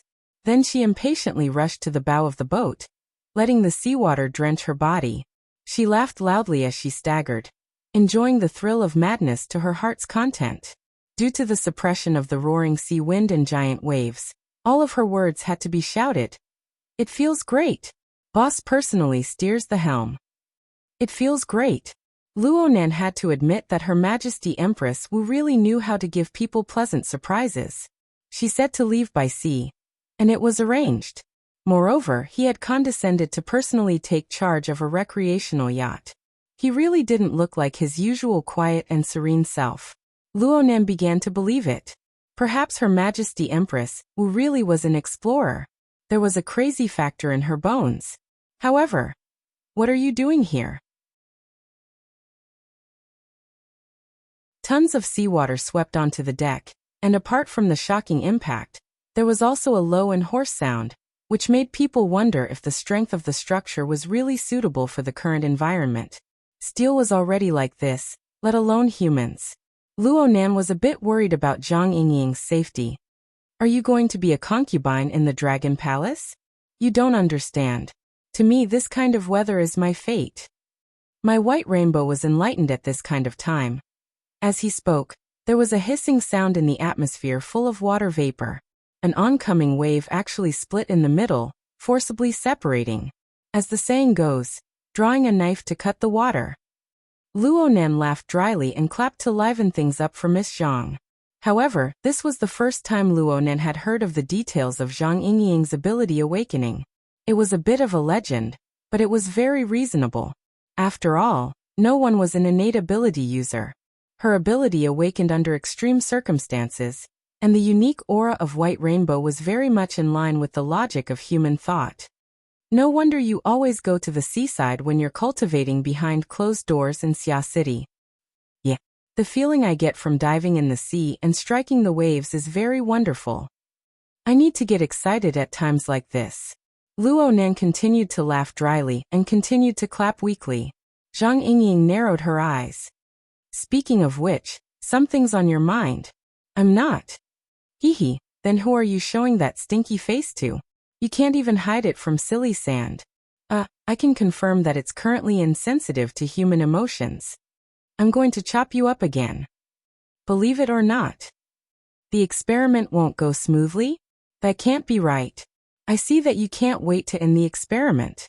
Everyone is stupefied by you. It's like they stole a chicken. Is it that obvious? Luonan reflected on his own expression, but he soon gave up. He just answered frankly. The experiment went very smoothly. I just thought of some things. It was like a dream. Stop. You don't need to look at me like this. This matter is very private. I'll think about it myself. Luonan looked at Zhang Yingying's starry eyes that instantly glowed with curiosity. Zhang Yingying curled her lips. Then go and think about it blindly. Luonan laughed as well. He suddenly sighed halfway through his laughter. There are some things that can't be pondered over. Luonan's mood became a bit gloomy when he spoke to this point. It was just as he said. There were some things that couldn't be pondered over. Even if it was a dream that came from nothingness, it would be pierced and dissected by all sorts of psychological analysis until it was drenched in blood. What's more, it was such a realistic scene. That's right. Luonan was pondering over matters related to the dream right now. On Zeolite Beach, the melody of the Crimson Wheel was engraved in his heart. It lingered in the air of reality for the first time. He didn't think much of it at the time, but now that he thought about it, it was an attack comparable to sin poison tearing apart the dimensional wall. It wasn't that direct, but it leaked out unwittingly. By the time Luonan realized it, deep imprints had already been carved into the planes of emotion and reason. How could he view it as a dream? Well, Luonan didn't view a dream as a dream in the past. But due to the sense of distance between the dream and reality, he instinctively avoided the logical chain of reality that would bring the two closer together. He didn't go and ponder deeply over the magnificent interstellar era of the distant light concealment galaxy. He didn't know why the heavenly Yuan Empire, which was struggling in desperate straits, would form such a peculiar connection with Earth, which currently hung alone in the universe. But the reality was that Luonan had come into contact with things related to supernatural powers on Earth. Often, he would be able to link together with the other side after a few twists and turns. The others were fine. The most typical example was the burner, deep blue walker system. The dynamo core that was necessary for the burner transformation. The formatted space and the bloodshed field. Of course, there was also the deep blue platform. Especially this one. The fourth division would explode. The so-called fourth division was the abbreviation for the fourth equipment division of the Heavenly Yuan Empire. It was the research and manufacturing center of the Empire's lightweight armor. Luonan couldn't avoid this when it came to diagnosing and repairing warframes in the relay station scene. His ears were hurting from listening to it. Why would the fourth division explode? It was a crude imitation of the deep blue platform. Perhaps some new things had been mixed in, but Luonan, who had received training as a maintenance soldier in the interruption station, could see through its most basic design ideas with a single glance. The later matured versions were fine. At the very least, they made some adaptable adjustments according to the specific level of Earth's material processing capabilities. But the ones from before, especially the experimental machine that Luonan used on Zeolite Beach, were completely copied from the path of the four classic molds. The original classic design appeared full of flaws due to the lack of energy, materials, artificial intelligence, and the jade crystal array. These weren't the main points. The deep information hidden behind these superficial phenomena was what Luonan couldn't help but ponder and guess at. The deep blue walker and its transplant. Were they related to the Heavenly Yuan Empire?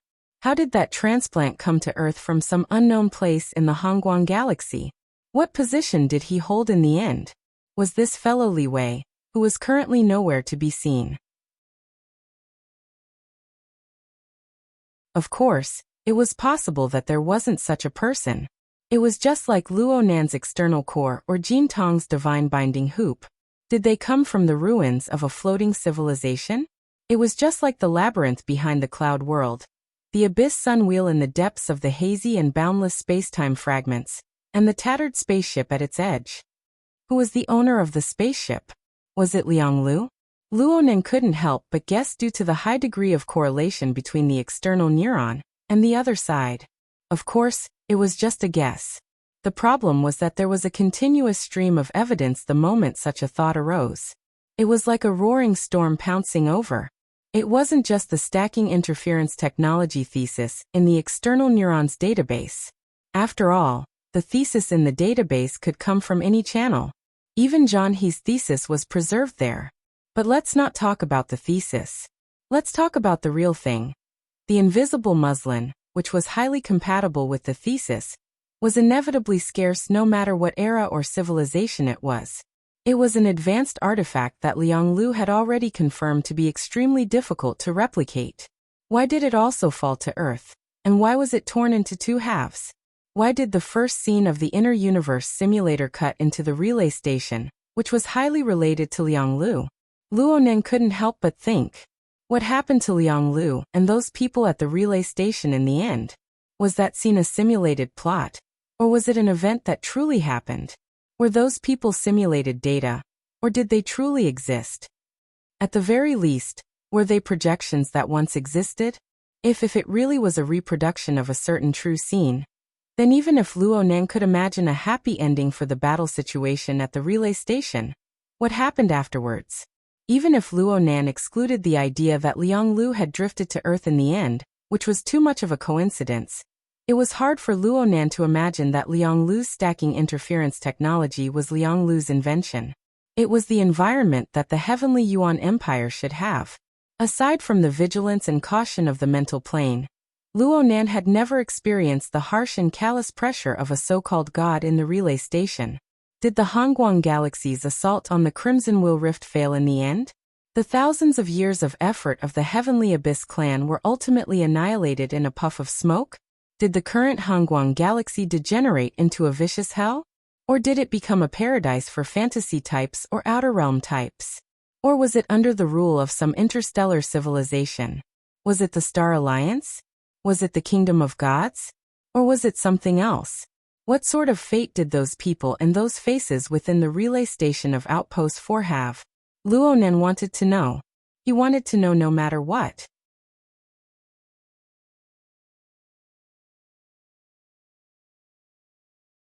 Chapter 990. Whether it was because of illusory emotions or because of intrinsic curiosity, Luonen had a drive to seek answers. And as his thoughts continued to penetrate deeper and deeper, this driving force continued to accelerate and expand. Luonen had tried to seek answers from the inner universe simulator, but it was to no avail. Instead, the more he dug, the greater the expanse of emptiness appeared before his eyes. There was no way to fill in the blanks. There were all sorts of details that revealed vague trends. Just thinking about it made his heart clench into a ball. For the time being, Luonen didn't know what he should do or what he could do. Perhaps he would overexert himself and turn into an idiot who chased after an illusory dreamland. However, Luonen also believed that as long as he followed his current rhythm on this path without stopping for even a moment, there would be a day sooner or later. Perhaps in the near future, he would touch the edge of that illusory dreamland. He would touch the traces left behind in reality. Whether it was the current Deep Blue Walker or the phantom hidden behind Deep Blue's Apocalypse Laboratory, perhaps there were other things hidden even deeper. Luonen possessed a high degree of sensitivity towards these things.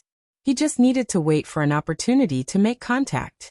In fact, just like the theory of superconfiguration described, as long as one's existence increased, under the effects of superconnection and superinterference on the fantasy level, the external environment, and even the entire world would be distorted into what one wanted. Alright, he was thinking a bit too much. Right now, no matter how much Luonan thought about it, it was impossible for him to make the truth of the universe rotate according to his will. At most, he could make the wind and waves that assaulted his face a bit larger. Zhang Yingying really knew how to give people space. She didn't pester Luonan to get to the bottom of things. She just let Luonan think blindly. She just stayed by his side and enjoyed the blessing of her life's giant waves. She chopped 17 or 18 times in a row. Some waves were successfully chopped, while others were not strong enough. She was drenched from head to toe. She only stopped when she saw Luonan's attention return to reality. Today's waves are a bit big. Boss said that it's not just because of the weather. Yevis. Luonan calmed his mind, and was just about to continue chatting with Zhang Yingying when another person walked up to the front deck against the wind and waves. The person spoke in a deep voice. Sir, the mutants in the sea are a bit restless. Their emotions are quite obvious. It was Meng Chong. Compared to Zhang Yingying, who was swaying left and right, this person was much more stable. There was a layer of dim red light on his body, like a flame that was about to be extinguished. It seemed like it could be destroyed by the wind and waves at any time, but it could always be maintained and never extinguished. This was the residual effect of being a chess piece on the zeolite beach. There were still some problems with the chi activity of the mushmouth ape. After leaving, he could not quickly resolve the extreme power impact of the Blood Soul Temple in the Abyss area. He needed a long time to adjust and adapt. From his perspective, slowly cultivating was one way. But if he followed Luonan, he would be able to make adjustments in a timely manner. His efficiency would be higher. Therefore, he used the excuse of running errands for his mister to directly follow Luonan onto the ship. Luonan didn't care, and Her Majesty Empress Wu, the master of the house, didn't refuse. Compared to Zhang Yingying, Meng Chong was more experienced. He did not talk much, but he always hit the nail on the head. This could be the precursor to the formation of a small tide rush. And we just happened to be there. But it could also be a simple chain reaction caused by a certain species. Regardless of the year or month, the ocean had never been safe. After the era of distortion, it became even more severe. The beginnings of distortion came from the ocean. This was basically a public opinion. This had always been the most active domain of the mutant species. Powerful aberrations could be found everywhere. Some traveled around the world with ocean currents, searching for food all over the globe. Some formed gigantic undersea nests and dominated an area. Occasionally, there would even be traces of extraordinary level creatures. Actually, Luonan didn't need Zhang Yingying and Meng Chong to remind him. He knew that there were many wild, chaotic, and irascible auras surrounding their flying yacht on the surface of the ocean. They followed their powerful instincts, moving stealthily beneath the roaring and surging waves, waiting for an opportunity to move. Some began to follow the yacht not long after it set out to sea. As the winds and waves gradually rose, not only did the number not decrease, but it rapidly increased. Luonan liked this a lot. Yes, that's right. He liked it a lot. This was because these violent yet powerful life forms followed and gathered above the violent winds and huge waves. Within the boundless black clouds, the clamorous noise that was suppressed by the terrible weather environment grew clearer and clearer. On a plane that other people were unable to sense, millions upon millions of control lines were dropping down from the cloud layer. Their target was no longer just the semi-dormant dumb sand. Instead, they were directly cast into the ocean. They churned within the seawater and stuck together with the violent mutant life forms. The millions upon millions of lines would occasionally collapse, occasionally increase and decrease. They were unstable. And every change occurred in units of tens of thousands, and the frequency of changes had already been compressed to the millisecond level. It was impossible for anyone's brain to fully monitor and calculate such a complex and chaotic situation. Not even Luonan could do it, but he had the massive cloud organism brain array, incomplete, to help with the processing. All sorts of structural data could be stored remotely into the external neuron, and then retrieved and analyzed. Wasn't this the purpose of the built-in simulator function? Even though the Innerverse simulator had been affected by the Overlord simulation last time, and was currently in the repair phase, its basic analysis and calculation functions were still reliable. Why didn't Luonan take the more efficient airship? Why did he strongly request to come to the ocean? It was absolutely not for the sake of leisurely night fishing, nor was it because he wanted to pull up a few groundless big fish. In the end, it was just this one reason. Luonan's initial experiment on Zeolite Beach had ended, but his true experiment had just begun. How is this even possible? This is just a small problem. Zhang Yingying confirmed that Luonan's mood was only temporarily depressed. She no longer cared about what thoughts were swirling in his mind. From her perspective, this was the time to properly enjoy the unique experience of the ocean. As for the so-called mutant population that followed the yacht, Her Majesty Empress Wu was on the ship to suppress it. There were also Luonan, Meng Chong, and other strong people. What was there to be afraid of? Come. Let's take a picture. Zhang Yingying used the floating camera that had played an important role not too long ago to take a picture of herself and Luo Nan. Yes, she also gave half of Meng Chong's face. Then she sent it to the group. Thinking about it wasn't enough, so she posted it on social media as well. She labeled it as Tide Maker. The effects of Luo Nan's live broadcast class were still in the ascendant. The shockwaves were still spreading through all kinds of media. It couldn't be said to have swept the entire world, but it was rapidly permeating through various domains related to the inner world. As one of the most important live streamers, Zhang Yingying's account update just happened to catch up to the crest of the wave. It immediately caused a large amount of reposts, and a group of people lamented in the comment section. Why did it suddenly end? The warm-up took so long, and the climax was so short. You need to be careful at such a young age. Come in with a stupefied expression. Leave with a stupefied expression. My writing on the blackboard. Who has class notes I can borrow to copy? This damned capitalistic society. I've been charged for all the shared resources I've found. Zhang Yingying didn't care about this. She couldn't care. Right now, she was already in full swing chatting with the people in the group. She would send a photo of Luo Nan at the bow of the yacht from time to time. It could be considered a benefit for her friends. However, the fellows in the group were all greedy. What are you posting pictures for? Start a live broadcast. Ask Teacher Luo to give a small lesson. Don't use cavalry. Get infantry. There's nothing to see right now. He's still grieving over the changing seasons. When all was said and done, it was nothing more than a puff of water vapor. This was truly like a dream, an illusion, a bubble. How hateful. This was such a good opportunity. She couldn't even see if there was any material. Zhang Yingying muttered in her mind, but in the end, she complied with the will of the people. She displayed the function of the floating camera to its peak, giving Luo Nan a relatively stable shot amidst the violent storm. The signal transmission over the sea was just like that. Even though the psychic wave network did some optimization after receiving the signal, it could only barely be said to not lag. Meng Chong consciously retreated backwards, avoiding the area covered by the camera. He continued to stand steadily beneath the wind and waves, acting as a bodyguard. This could be considered his job. Come, say hello to everyone. Sing a song or something.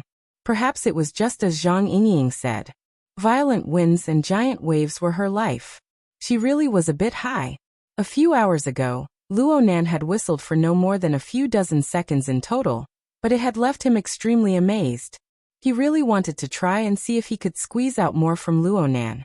Luo Nan still remembered a few fragments of the melody, but there was no need to, right? He just pretended not to hear and greeted everyone in the group. Then he skillfully changed the topic. I almost forgot to ask you. You were talking about the diamond on the beach. What in the world does it mean? Zhang Yingying curled her lips. I shouldn't have had such hopes for you. What's the two of diamonds? Luo Nan had just snuck him out. Papercut had become a negative example in front of all the ability users in the world. Only now did he tidy up his mood and go online. He thought that a new lesson had come out, so he asked in a hurry. Let's play cards. Zhang Yingying responded in a bad mood. I'll give you the two of diamonds. Do you want it? Go, Ghost Manager. Papercut was a veteran operator of a handicraft store. Whether it was playing cards or selling cards, he was considered a professional. Sure enough, your courage explodes when your name resounds. Bamboo Pole already understood what Zhang Yingying was talking about. He chuckled and sent a beautiful photo. The photo was a snapshot. Only the side profile of the target was captured. Through the gaps between the swaying strands of hair, Bamboo Pole was able to capture the outline of the woman's side profile, which was even more profound under the thick makeup. He could also see the sharp gaze that instantly stared into the camera. You even dare to manage this person. Speaking of which, the person who took this photo must have grass growing 3 feet above their graves, right? Sister Cat Eyes? Shuelei interrupted. Godly Cat Eyes. No wonder you haven't been able to find a new home after being dumped last time. Gosh, I misread. Sorry. Shuelei hurriedly apologized. Straight men mostly relied on their makeup to recognize people. In the circle, only cat eyes, who often hung out in nightclubs, would wear this sort of attire. There was no response from cat eyes. Holy crap. You guys are talking about the two of diamonds. Papercut finally came to a realization. He sent a thumbs down emoji. You guys are in the South Pacific. Then I'll wish you guys a happy reunion with the King of Diamonds. That you're tuning in to the Li Mei's Wuxia Whispers YouTube channel. We're so grateful for your support, and don't forget to subscribe to join us on this incredible journey through captivating stories. Your generosity through donations truly makes a world of difference, as it's the primary source of revenue that allows me to expand and enhance this channel for you. Thank you from the bottom of my heart for being a part of this adventure.